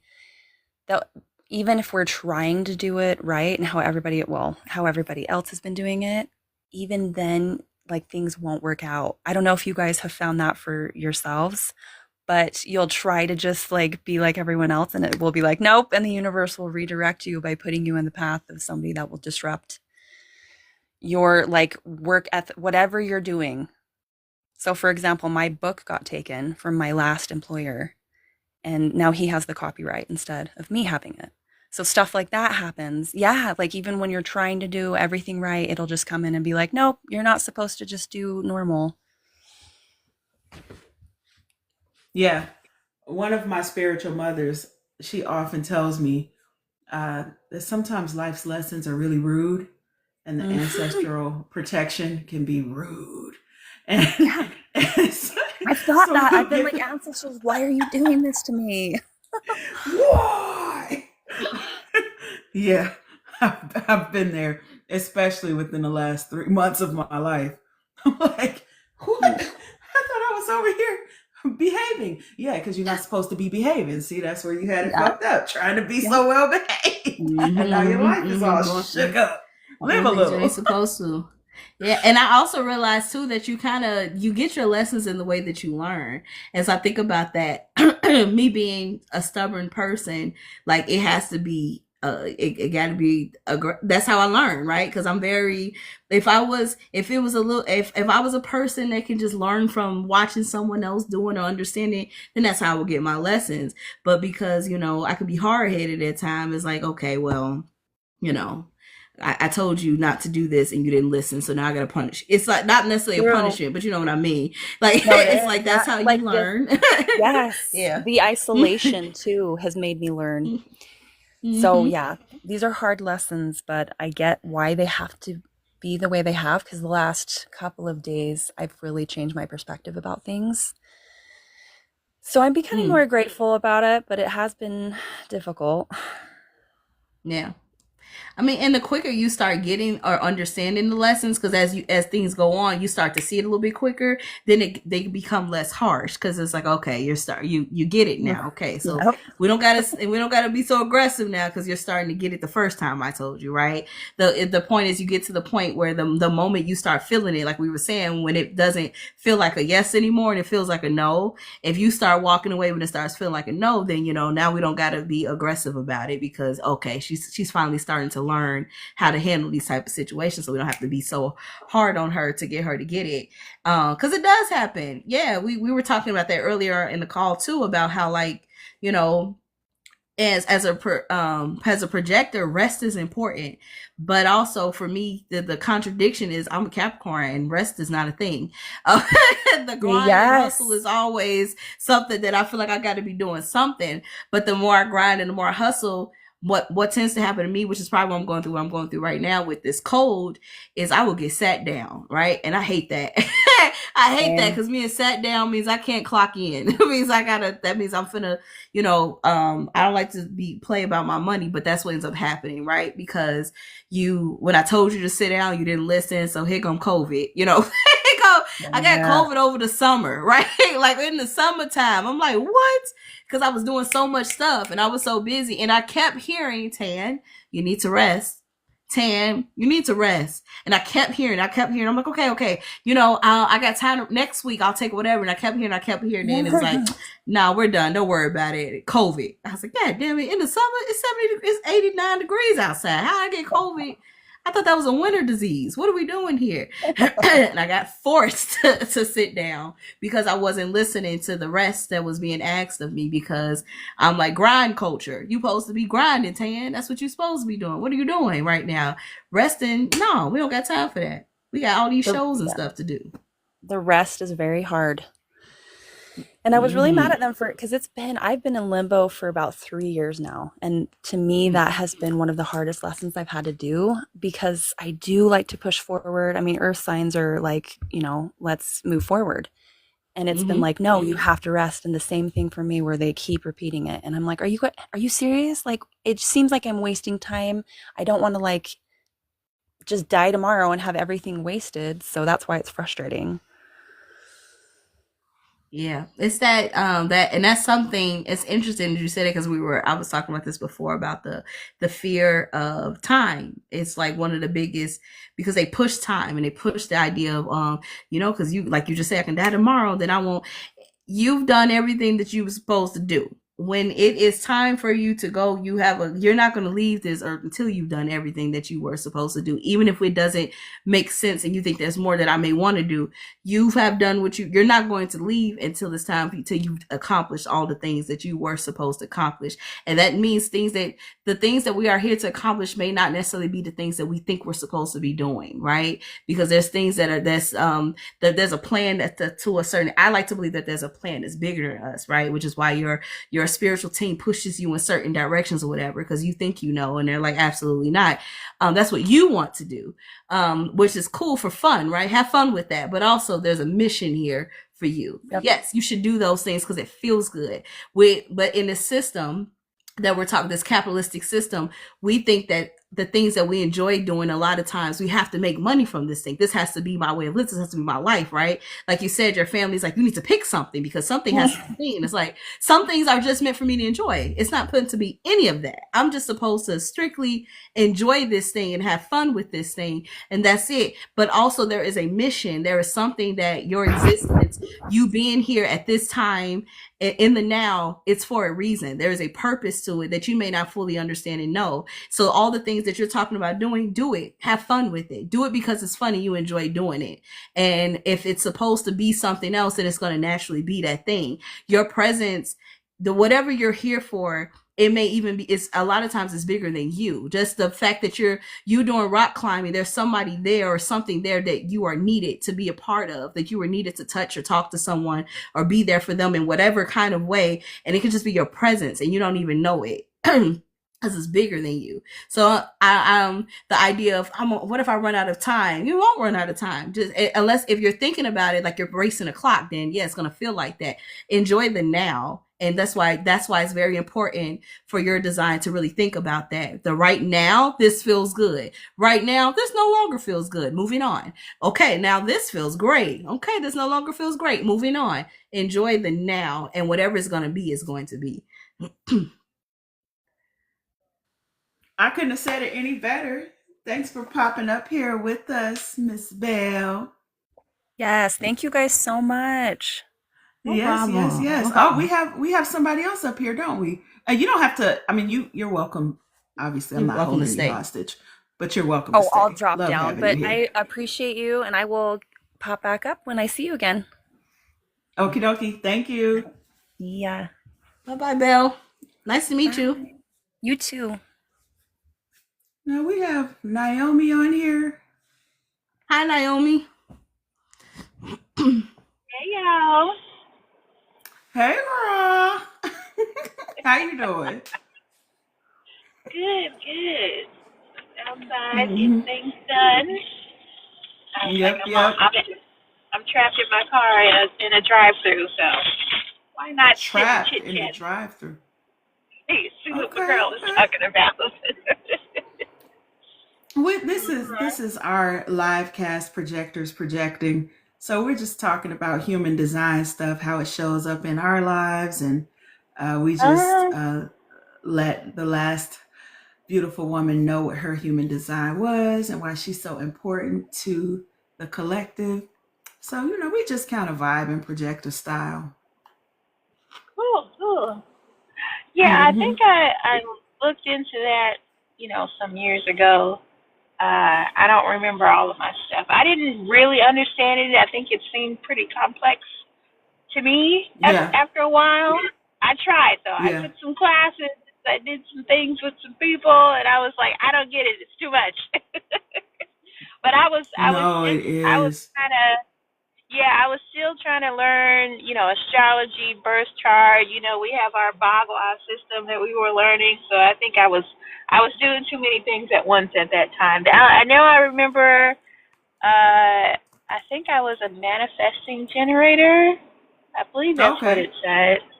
Yeah, I do remember that a little bit. So sometimes here and there I'll see something and kind of look into it, see what the forecasting is. But yeah, I don't remember everything about it.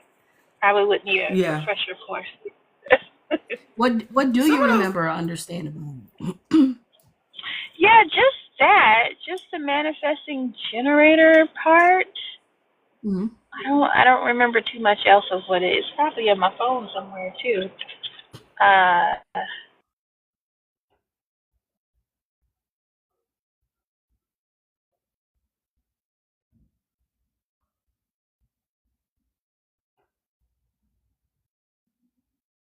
Did we lose her for a second? Yeah, we lost it for a second. I don't know, because she said it's probably her phone. So in my head, I'm like, is she looking it up? Oh, Or she might have right, But got a right. phone when call. I That'll kick you out. Okay. when I go over it, it takes me off. I don't know Oh how to yeah, work yeah, the. yeah. Yeah. Okay. Oh Yeah, yeah. it's okay. Okay, yeah. That's Okay. why I figured that's Yeah. what you were doing. I was like, I think she's looking it up. Uh-huh. Yeah. I don't see it in there, so it might have been one of the things that got lost when my phone did Mm-hmm. something and deleted a bunch of my files. So I would probably have to look it up again to know all Yeah. the I mean, I can things. look it up for you if you want, since you're on here. Oh, okay. Hold on one second. Let me get Mm-hmm. my snap.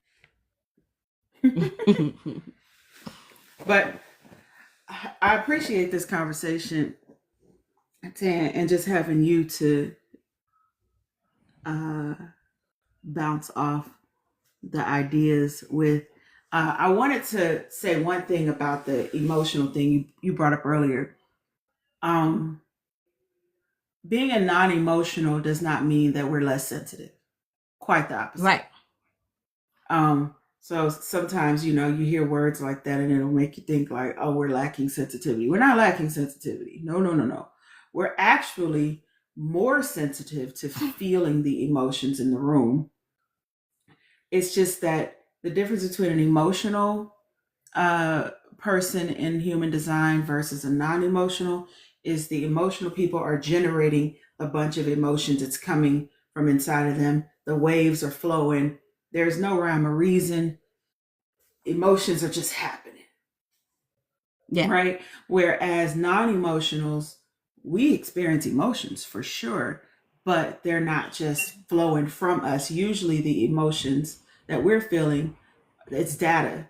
We're picking up on Yeah. the emotional signals around us, and then we amplify them. We make them known to everyone, which is why we often get mislabeled as super sensitive or super emotional. And I think the reason why some people read projectors as insensitive is because we break down systems, and once our brain gets to going, we're thinking about the things that we're thinking about. And if you ask us for our honest assessment of something, we're just going to shoot it to you because we've had so much time to observe the data, process it. Yeah. I think of it as you information. Yeah, because when I think about non-emotional, I more so think about, because I do understand, because I know I'm an emotional person, I think about the logical, right? Like that my brain is looking at this from 20 different sides. So before I, and to a certain extent, and then again, on top of me being a projector, I'm like some Capricorn. So before I allow myself to get fully invested in emotions, I think I talked to you just about even relationships, right? Before I allow myself to be emotionally attached to even a romantic partner, it has to make sense logically. Like I'm over here, like I'm like, he does this, he does that, he doesn't do this. So before I allow myself to fall deep into something, I'm like, if this logically don't make sense, it's emotionally, we're not even gonna go there. We're not even gonna allow those emotions to go there and then be mad that you with this bum. Because you didn't let your heart do too much. Yeah, and Capricorns are known for being really practical people. You back, Naomi? I'm back. Okay, cool. Okay. Go ahead. Give me your birthday and the time of birth. Do you know what time you were born? Yeah, it's November 20th, 1979, 3:30 p.m. 3:30 p.m. And then, where were you born? San Jose, California. San Jose. Oh, we got 2 California girlies on tonight's call. I like that. Oh, you November ain't jealous 20th, too? 1979, 3:30 p.m. Yeah, Belle was born in Cali. Mm-hmm. Okay, let me just make sure I got the right birthday. November 20th, 1979. Is that correct? Yep. 3:30 p.m. in San Jose, California. Yes. Okay, so I'm showing you are a generator, not a manifesting generator. Oh. Give me 1 second. Give me a second. Why do I have that in my head?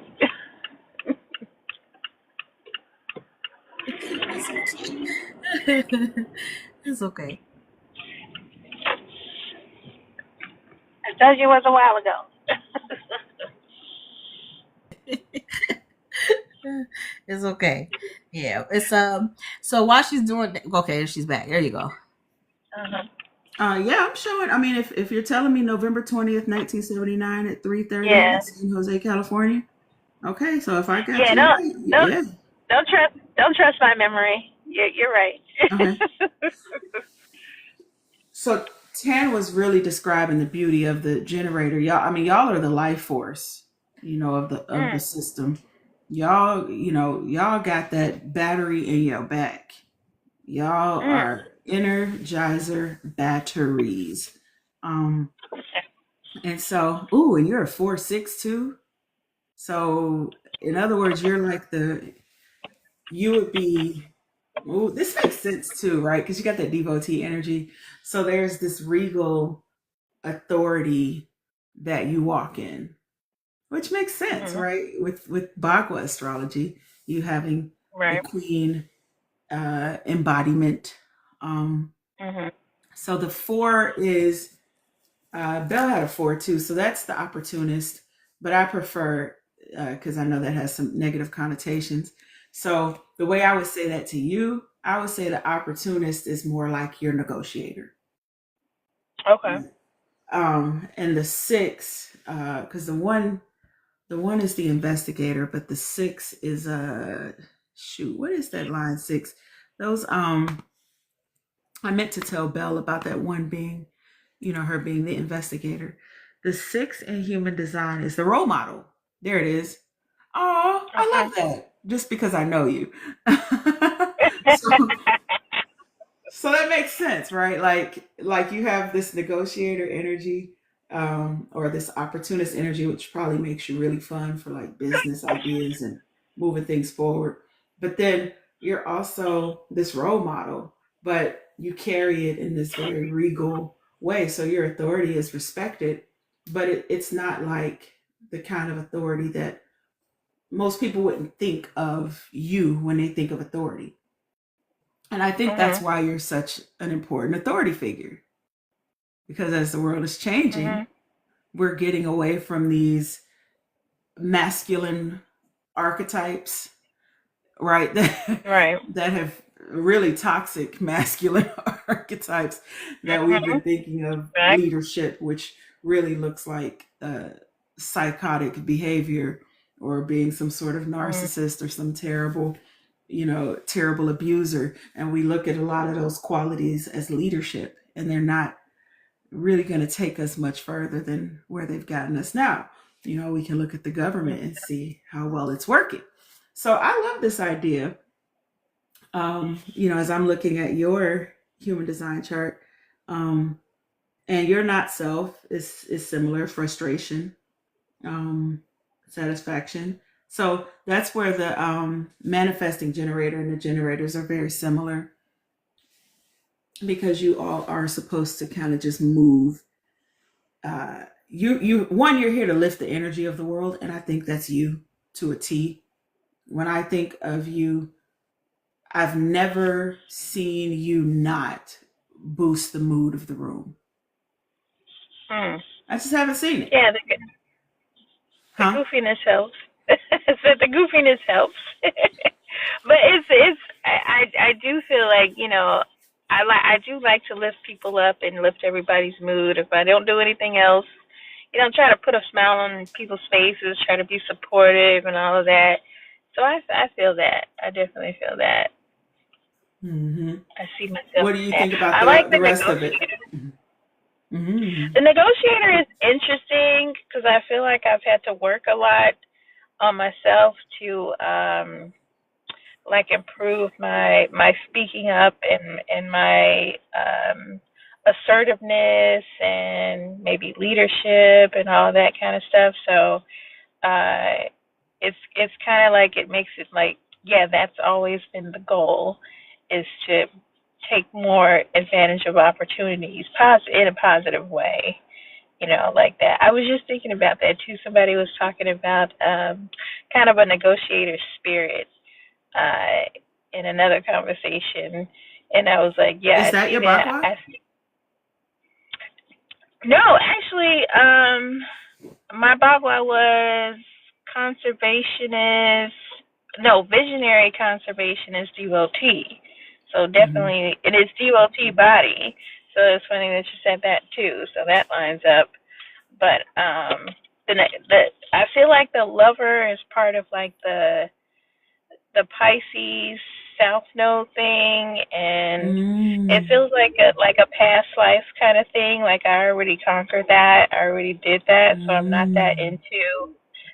But it's necessary, in this day and age, to speak up, to go for opportunities. You can't just have one job for your life. So you have to constantly be putting yourself out there for new opportunities, and speaking up for yourself, because, the scammers are out here and all that kind of stuff. So you have to be an opportunist to not fall for the opportunist. It feels like that's kind of the way the world is.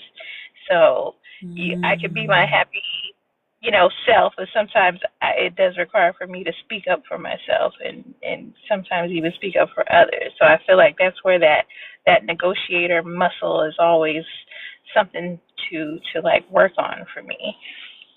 So that's interesting that's a part of it. Yeah. Wait, I'm gonna switch. I'm gonna switch something on my phone, so if I get cut off, I'm still here. I can hear you, but just in case you can't hear me. Okay.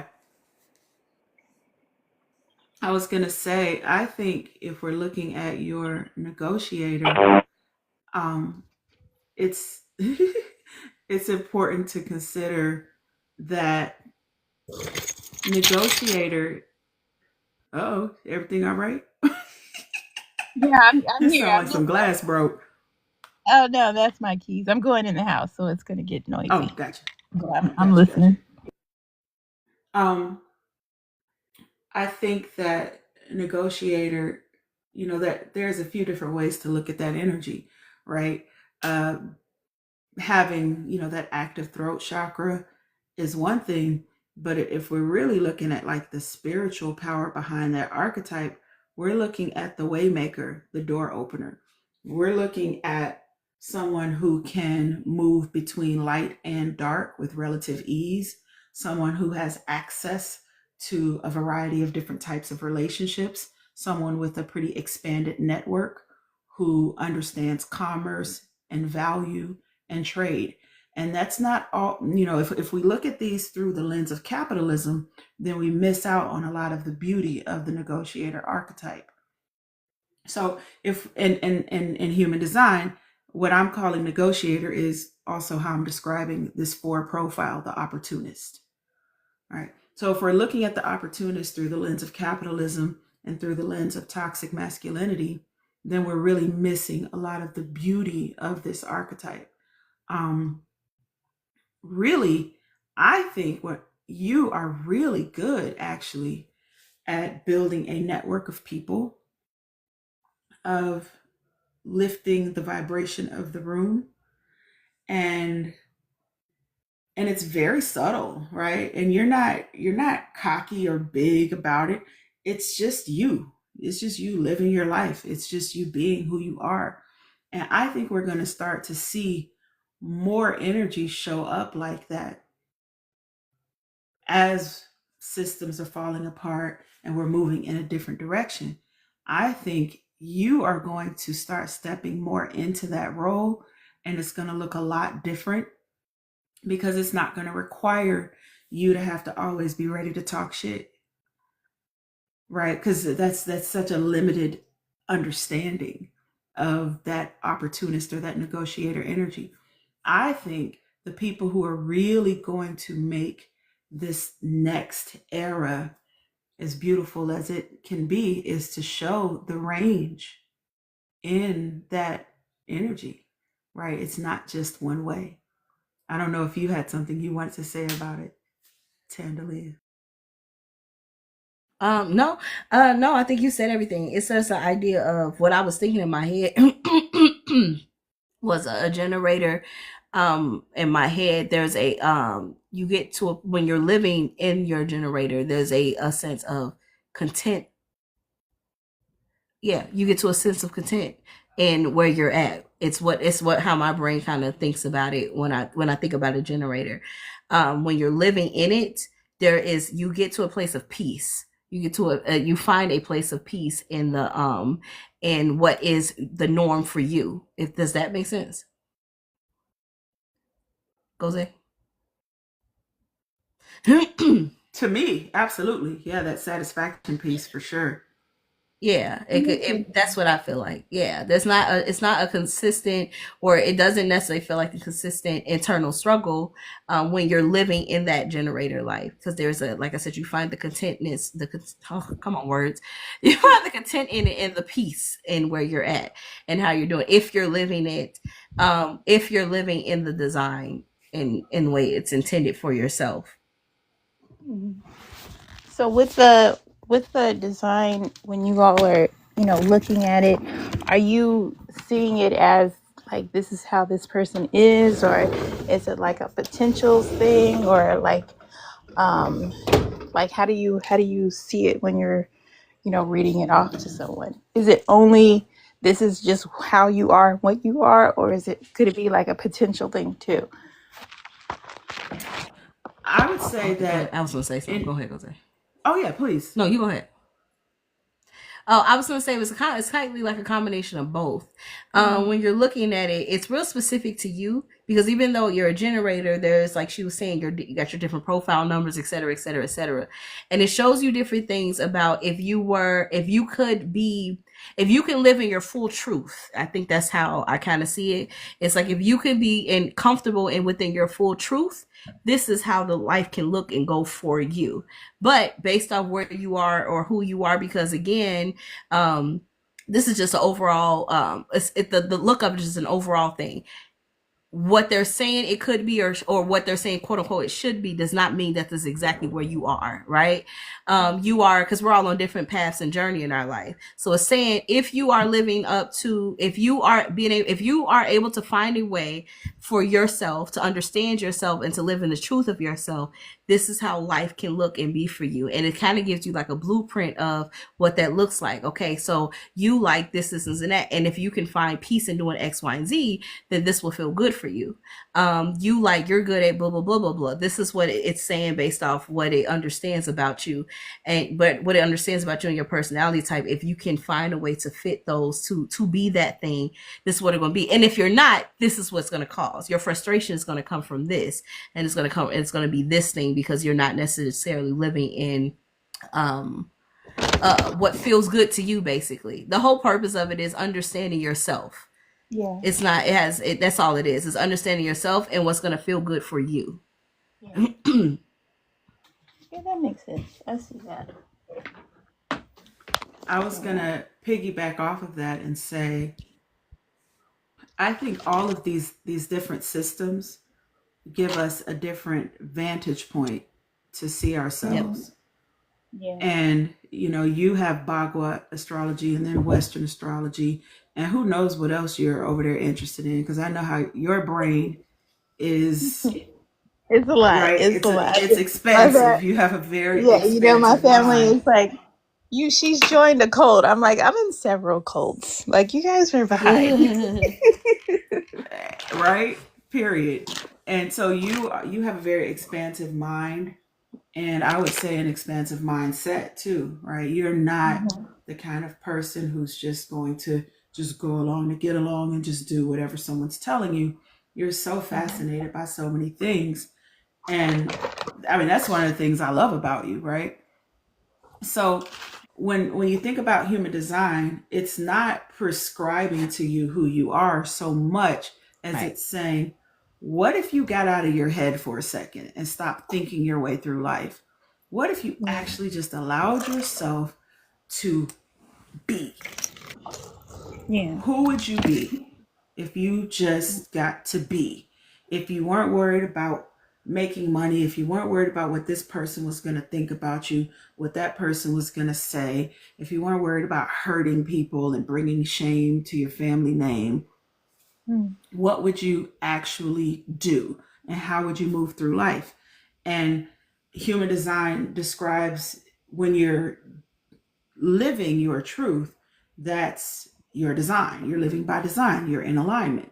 When you're not in alignment, you're going to be living in your not self, and you're going to find yourself, if you're a generator, feeling a lot of frustration. You'll know based on how much frustration you're feeling if you're not headed in the right direction for you. And I just want to say thank you to Slim's Bigums for the roses, all 36 of them. Yeah, we got 3 dozen roses. I love that. Thank you so much for the gifts. And so for you, you know, I want to read off speaking of gifts, some of the gifts that, you know, I'm seeing just in pulling up your profile real quick. Your most important gift, and I mean, this, you may agree or disagree, but I think when we say your most important gift, we're talking about what's actually benefiting society. Okay. And that is gift number 14, expanding the good in others' lives. So one of the most important ways you show up is expanding the good in others' lives. That makes sense because you have a visionary mind, right? Expansion. And then we already talked about, right, you as the person who's here to lift the energy of the world. Generators lift the energy of the world. Y'all have the energy to do it. You're just full of energy. Projectors, we don't have energy like that. Manifestors, they don't have energy like that. So a lot of us are really depending on manifesting generators and generators to give us that boost we need to keep going. And I can say personally, and I'll just be really vulnerable. Naomi's been to my house before, and I've probably only seen Naomi in person like 5 times in my whole life, right? But Would you say more? I think so. You're probably right. Yeah. Okay. But every time I saw her, my mood was boosted. My spirits were up. There was a time when I was grieving so hard. I was living in a friend's basement. I was so depressed because my parents had died. My life was just like it was a wild time. And the grief had morphed into something else. So it was like this long lasting depression that I just couldn't shake my way out of. And I was having a really really rough time, and Naomi came to my house and helped me pack for a trip. And that was it. She was over there 30 minutes tops. Came in, helped me pack, gave me some tips on how to do it. We giggled it up, and then she got up out of there. And it was such a simple thing, but I'll never forget it because she came into my home during a time when I was feeling alone, during a time when I was really low. And she just kind of sprinkled her pixie dust all over the room and then got about that jam. And so, expanding the good in others' lives, Naomi is someone who I have experienced as really optimistic, and she's going to find that bright side. And typically that's who I am. But when I Mm-hmm. can't, I need a Naomi, right? I need someone like her who's like, okay, I see you down. let me let me work my magic so you just don't stay down there too long. And also remember, there is a bright side. So look over here. See the light? Don't forget the light's over Right. here. Um, Also, you have gift number 4, a logical mind. I've seen that at play. Mm-hmm. Um, Gift number 6, creating closeness with others. I've seen that. And then gift number 8, being a tastemaker and marketeer. And I think that tastemaker and marketeer might be where your opportunist side is coming out or that negotiator side is coming out. And Mm. don't you do that kind of work too? Yeah, I literally was the free sample lady in the grocery stores for years and years. I always had that as a side job. So tastings and marketing for those products, that was my thing. And I like doing that. I actually did it, I mean, not just for the side money, because I worked in an office forever and now I work from home, but I wanted to be like, I was like, I need to be interacting with people and on my feet because I'm sitting on my butt all week. So I wanted to do something that would have me on my feet and have me kind of interacting with people. And I liked to be in a store that's like really busy, like, a Costco or something on a weekend where there's lots of people. So yeah, I Mm-hmm. like doing stuff like that. So that's funny. It's Mm-hmm. like even wording. The wording is tasting and marketing. That's exactly what I was doing for all those years. So that's funny. I Yeah. like that. And that goes to the point of there's a contentness in generators. It's like this is, I ain't got no complaint. This is fine. Like I'm content here. I have my hobbies and the things that I enjoy over here, but this is fine. Like I have no complaints here. I don't need. It doesn't need to be too much. Rather the internal frustration that some of the other designs have of like we were talking about manifesting generators who I need to do this, I need to do that, I need to do that. Like they got 50 different projects that they're into and they want to try, and then in with relation to the world and how the world runs things, because generators are the most are like the one of the biggest designs or one of the most common designs, right? So when you have the manifesting generators who are like, but I need to do this, I need to do that, right? And then you have the projectors who's like, I just need to go to sleep. Like I just want to go take a nap and go lay down somewhere or whatever, right? And then you have the generators who are like, this is fine. Like, I can see, yeah, there's problems, whatever this, but I'm happy. This is fine here or whatever. Right? You all are stressed out and worried about these 50 different things, but we're good here. Life is just life. Like, there can be peace in this if you want it to be. It can be stressful, but also if you want there to be peace in this, that exists too. Like we can be cool here. I've had supervisors say that, like, you're so calm and you're just so, everybody else is crying and freaking out. And I was like, well, I do what I can, and that's all I can do. I don't know what else to tell y'all. I'm not trying to freak And, out here. Not that I've never been stressed out. It happens, but maybe Yeah. it doesn't happen as much. And it's like it's one of those things where it's somewhere along the way. I was like, I just don't want to be stressed out. I just don't want to be freaking out all the time. So I have to put something in my head that keeps me like grounded, like the thing of being logical. Being logical about a situation can keep me from stressing out. Like I've had panic attacks and broken out in hives over stress, and I'm always like, I don't ever want to feel this again. I don't ever want to feel this again. I don't like this. So that's my thing of staying away from stress and freaking out. It's like find some yeah. way of thinking that can keep yourself down or bring yourself down. So it appears to be a cool cucumber, but it's like I said, it's the years of maybe negotiating with myself to get myself the way I want myself to be, if that makes sense. Yeah. Imagine like a world or I think of like a world or a job, if that's a thing, where you were placed, your position was based off of your design, right? And how less stressful that could possibly be if that was actually considered, okay, so I know that this one is not going to want to be just doing this one thing for too long.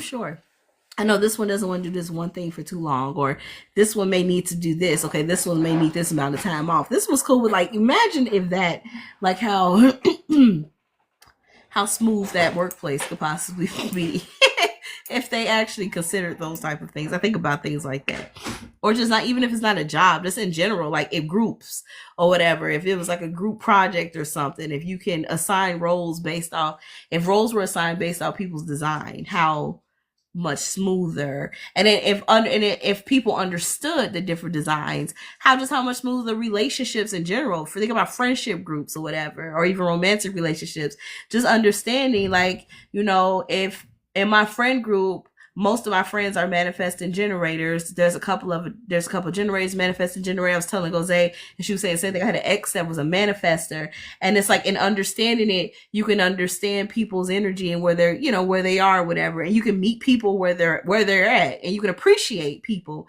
and who they are and what their role is within society, within this friend group, within my life, within whatever, and not make it such a thing and being so, we get so tense about people not following whatever script we think they're supposed to follow, and it's like they're not supposed to. This is their journey.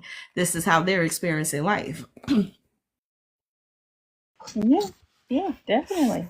I think that it's like getting into the astrology and all of that kind of stuff. It's like that's the goal, is for you to just learn more about yourself and navigating your way through the world and through whatever you're going to. And it's not always like a big profound thing. Sometimes it's just like, oh yeah, I have a certain way of dealing with, like people with nasty attitudes or something like that.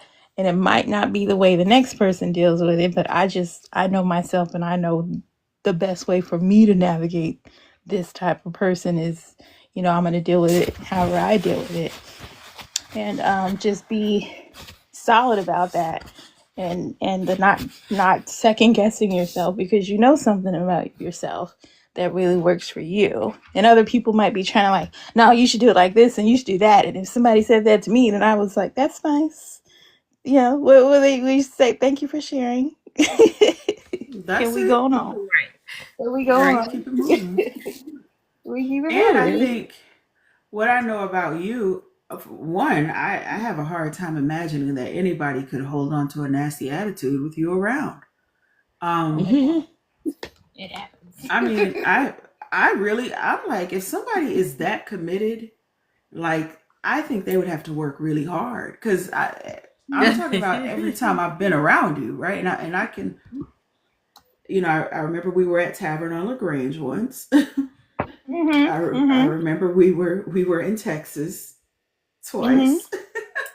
Right. You came over my house once, and I think we had like a hangout at someone's house, and we went to a comedy club.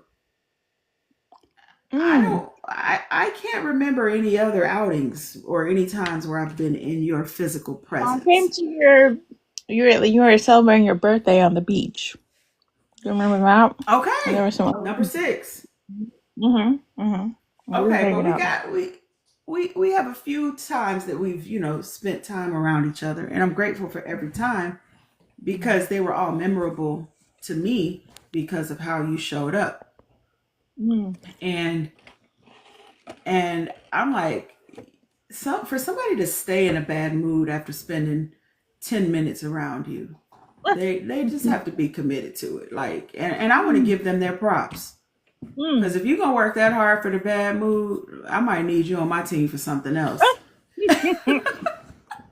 Well, Just because that's that one of takes a those lot of things that focus.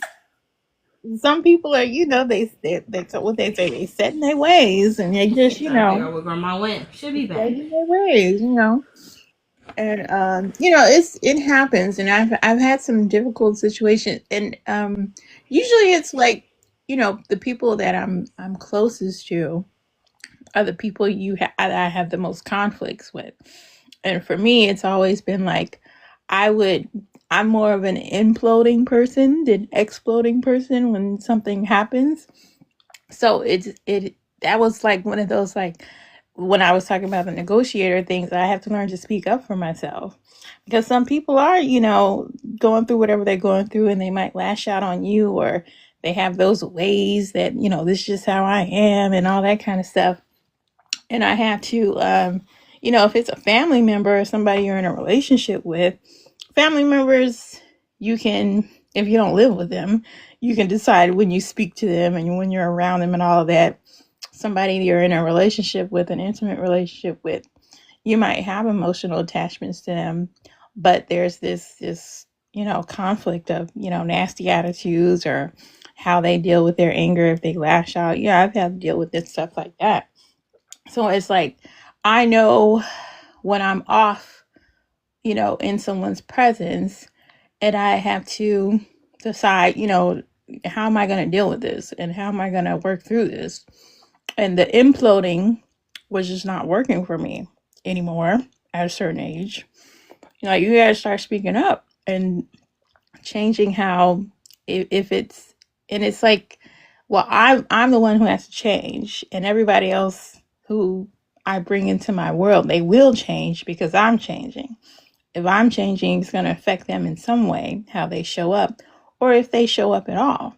Some people ended up, taking themselves out on their own, because if I start speaking up, or I start, moving differently, because I don't like something that's going on, especially if I've spoken up about it and it's still going on, you know, you have to go through what you go through. So the difficult people happen, but eventually it's like, I know what my baseline is. I know the joyful, happy go lucky person that I am. If I'm not acting at my baseline, there's something going on here.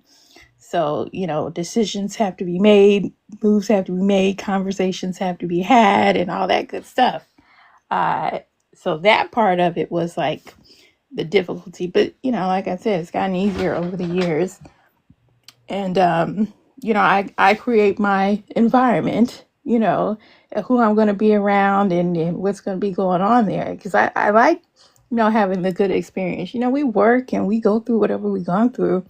So when you're spending time with people, you want it to be good.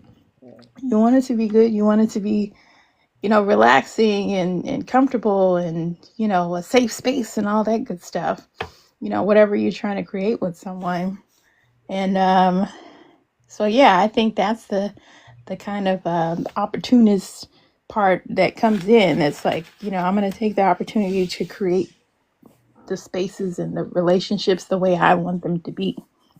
I want them Yep. to be uplifting and happy. So the grumpy people, we're just probably not going to get along that great unless turn into a Care Bear or something, because Or that's get the the kind of fuck up energy out my I want face to with that shit. be. You That don't have too. to be over here with that. Right. Right. It's Oh okay to yeah. take your bad mood and go somewhere and It either really is. regulate or not. It really is. I also want to say, um, and we have a new person who has entered the chat. So I I want to definitely acknowledge them. But what? I just Oh, came on because I was like laying here trying to fall asleep, and then I got caught up in your conversation. I was like, oh, look at them having a good dialogue here. So okay. I was just really gonna just sit back and listen. But you guys, hi Tan.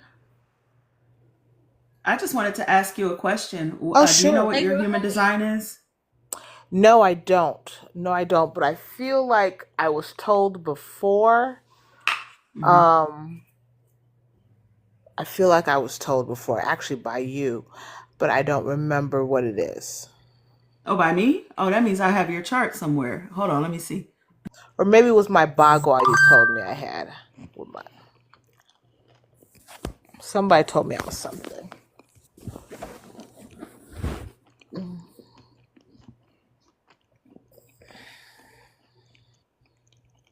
So, Sky, Yep. funny story, you are a generator. Oh, wow. So we got manifesting Two generators generators. on tonight and generators on tonight. So what is a Yeah. generator? Mhm. What's a generator? I'll let Tan explain it. I feel like Tan's good at getting down to the nuts and bolts quicker than me. Oh, for the generator. Okay, so the way I can describe a generator is there is a sense of they have a better time and find a sense of contentment with within their life. It doesn't necessarily have to be I need to do this, I need to do that. Da, da, da, da. They're not necessarily here to try to do or want to do 50,000 things. I can find peace and contentment in where I'm at, and also have my hobbies and enjoy those things, and also just enjoy them for what they are. This is something that's fun to do. It's a hobby, but Yeah. I can find peace in this job, and whatever it is that I'm doing, I can find a peace in this thing. I don't have to do a bunch of things. Whereas manifesting generator are it's a slightly combination. It's yes, they got their job, but then they also, okay, I need to do this, I need to start this business, I need to try this thing, and they just, oh, look, this thing over Yeah. here, and they do a deep dive into it too, right? Um it's not just, oh, this is nice, I think I like flowers. They're like, no, I need to study flowers, I need to understand the makeup of it, and they'll go deep into that thing, and they're like, okay, I'm done with this, next thing. Now, okay, now I'm into shoes, I need to understand all the different designer shoes, and then maybe I want to make a pair of shoes, now for to write a book. Like, that's what the manifest generator is. The generator is like, I don't need to do half of that stuff. I'm okay with this Yeah. because this is peaceful. It brings me peace. It don't got to be too much. Life can be simple, and I'm fine with this. And also, I can have a hobby over here. I don't need to turn this into a business. I like flowers because I like flowers. So I'm just gonna Yeah. buy flowers and sit them on my table, and appreciate their beauty, and then continue to do what I'm doing over here. That's the best. That's kind of how I describe the generator. Gotcha. Gotcha. Well, thank you, ladies. I am actually gonna step out, but I just wanted to listen in and say hey. Hey, Thank girl. Hey, you. See you You guys have a good later. night. you too. I don't know how to get off. Oh, sorry. There you go. You got. She got it. She did it. Yeah. It's time for us to start wrapping up anyway. We were really trying to only come on here for like an hour and a half, and now we've been on here for over 2 hours, which I'm cool with, you know what I mean? But I'm I cool also too. know, It just makes it was a good conversation. I actually like this flow too. I want to say that also. Just in before we do that though, Naomi does the stuff that we were talking about. Like this, it sounds like it resonated with you, right? Oh yeah, for sure, for sure. With Mm-hmm. the way that we describe like generators and stuff. I think that this is a good too goes a good flow is having this conversation. I know the focus was supposed to be on like projectors, but I also like the flow of talking this year, having people talk about their designs, and we kind of like working through it together, because I think this was beneficial yeah. for everyone.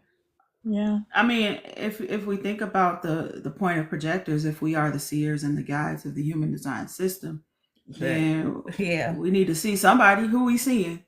We can sit up here and, you know what I mean, massage See each each other's other. egos Right. all day. And it's like, okay, at the end of the day, projectors need someone to guide. And I was going to say, one thing I learned was that, so the manifestors, like you're saying, very like king energy, very authoritative leader, blaze of fire energy. So this is how it was kind of taught to me. Like the manifestors, the projectors study the manifestors. So the manifestors kind of lead the projectors. Projectors study them and they build systems based on the things that the manifestors are naturally doing. And then we teach the systems to the manifesting generators. And, you know, those who are interested, they take our systems and they run with them.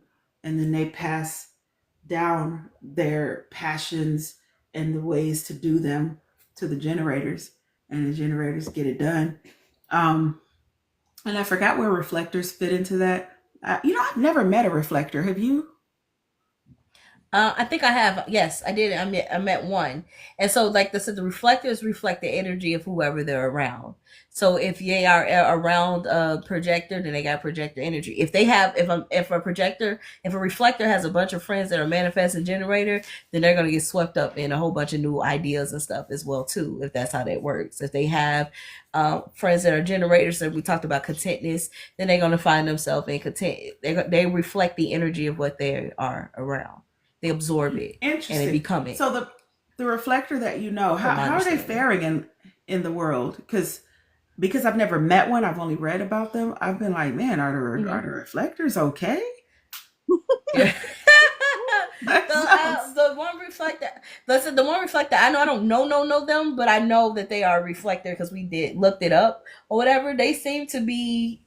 Like I say, it all depends on what energy they're in. Depends on how they're doing. Basically, is how it's from my understanding of that person. It all depends on what energy they're in. So when we talk about, I kind of think of them too, and I could be wrong, but I kind of think about them when we talk about like empaths, like being a big, heavy empaths. So, like I said, because if they're absorbing the energy of the person they're around, you know, we all have empathetic ways, but if theirs is on a different level, it's like, if this is where, if Gose is in grind mode, then I'm in grind mode with Gose, and I'm doing this and okay. But if but if this person in Naomi is like, no, we're gonna stop and smell the flowers, and they're like, well, then today we're smelling flowers because I've been kicking with Naomi all day, and if I'm with this person, like that's how they're going to move. So that it's from so stressful to me. Too. Yeah. But I feel that too. I feel that, and someone else, I think Monique Ruffin, if you still listen to her videos, and she said, like, we kind of mimic the people that we're around, and maybe it's an empathic thing, like you said. But I feel that too, and that's why I have to like watch who I'm around, because if I'm around grumpy people, it makes me a little grumpy. It does have that, but it might not be, outright like I'm saying negative things, but it's like I start thinking like that. Like, if I'm around Debbie Downer type people too much, then I feel myself thinking, the worst case scenario on stuff. And I was like, and that's why I said I have to go back to my baseline. Like, this is not me. This is not what I do. But even being around super high energy people who are so into everything and trying to do so much, I was like, wow, I need to do more. It's like, you're not gonna do it. You're fine with what you're doing. So yeah, I feel like that mimic energy is there a little bit sometimes too. And we all have a little bit of every design in us. This is just like your main one, right? So we all are a little bit of everything, right? But the main one that speaks to you, and it's the understanding of, for, like I said, for your energy, this is what's best for you, right? Yeah, you're going to be around these manifesting generators, and then they're going to make you feel like you need to do 50,000 things, but it's not going to be good for your energy, because that's not what you are necessarily the best thing for you, basically, is what it is, right? You may be around, like I said, someone who needs a lot of rest, and you're like, no, they've been chilling, I'm gonna chill too. And it's like, yeah, but that doesn't necessarily resonate with your energy. But we all are a little bit, because we do absorb what's around us effortlessly. We don't even be thinking about it. That's why it's always important too for us to, just as people in general, to be aware of who we allow in our energy, in our spaces, and who we talk to and stuff like that, for the exact reason. Yep. I was also going to say, it is a very human thing, right? Just in terms of the neuroscience of humanity. we have mirror neurons. So it is necessary for our survival to know how to mirror other people's behavior. It is necessary for our survival to be able to read the room and adjust, right?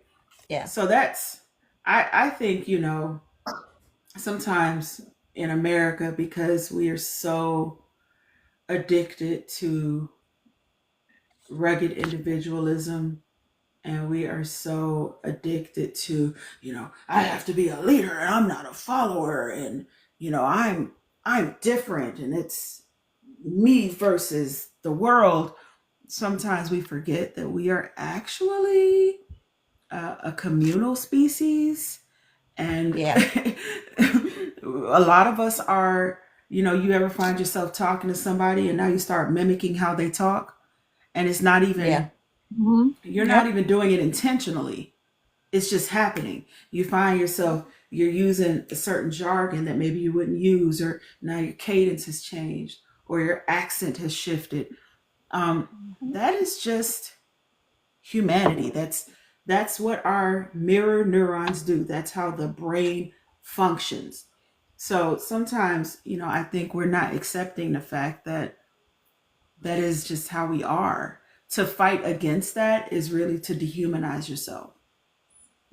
So, Yeah. I don't think that, I don't think there's anything wrong with that.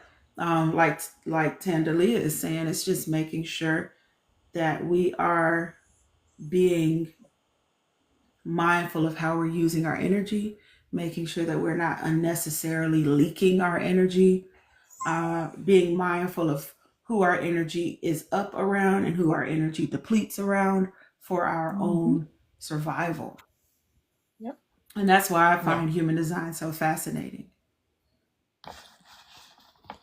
Yeah, I agree. I think, and this is probably one of the things that resonate. Everybody has something that kind of resonates with them, especially when it comes to like their beliefs and practices. I think human design is the one that I resonated with the most, because it to me it felt clearer. It's like, oh, okay, well, this makes sense now. Especially like when we were talking about being a projector.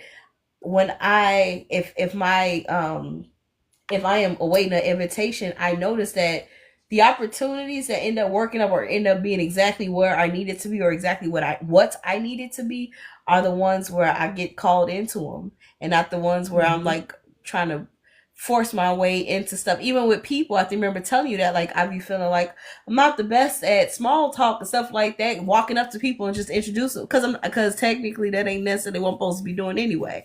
Like, I'm supposed to let the opportunities or let the things come to me, and universe, God, my spiritual team guide me to where I'm supposed to be, and not me just going, no, I'm just gonna bombard my way up over here. It's like, that ain't what you're supposed to be doing. Not unless you want to piss a lot of people off, and we're going to talk about that Right. in our next time episode of Projectors Projecting. Why projectors be pissing people clean the fuck off without even trying. Right. But I feel like we've reached a good point to wrap up today's, and I'm so happy that we had you all on. Thank you for everyone who gave us gifts. I want to give a special shout out to my cousin Slims Bigums, giving us all those roses. I feel like a pretty girl getting roses.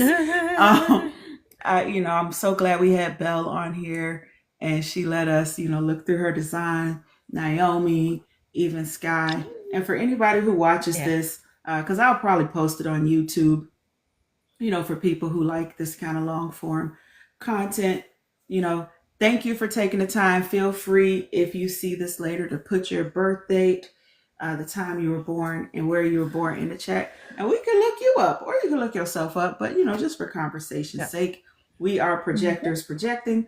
We are two Black women who are projectors in the system of human design.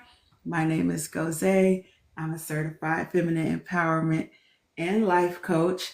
And if you are looking for somebody to help guide your relationships, I like to say I'm the homegirl every relationship needs. So feel free to hit me up if that's what you're looking for. And Tandalia, what do you have to offer to the people?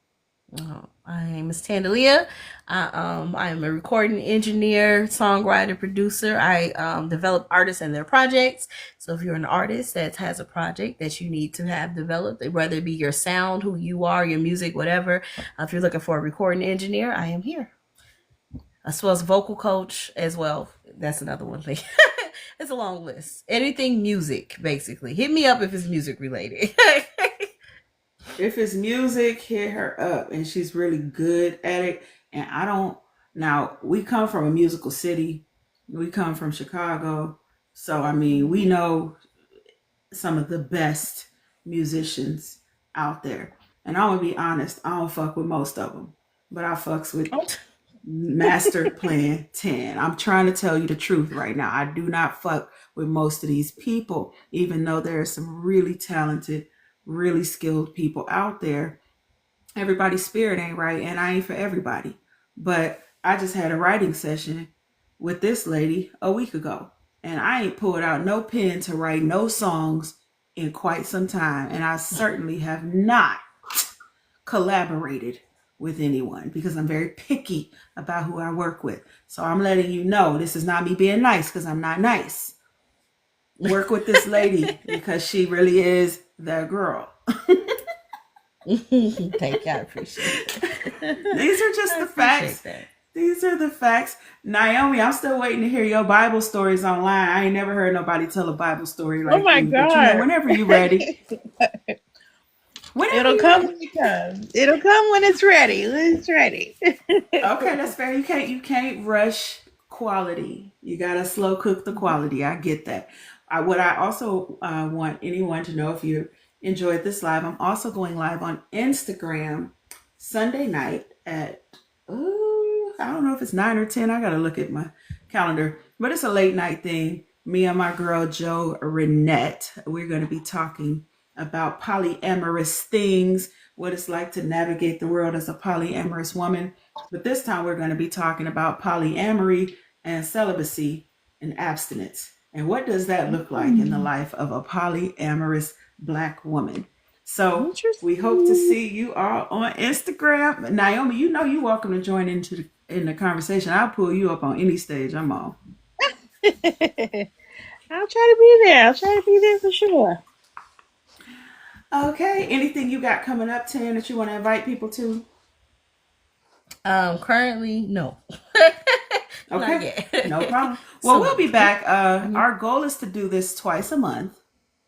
To go live and just be projectors, kind of projecting, just flowing and letting the conversation do what it do. And we could give you a couple of little human design profile,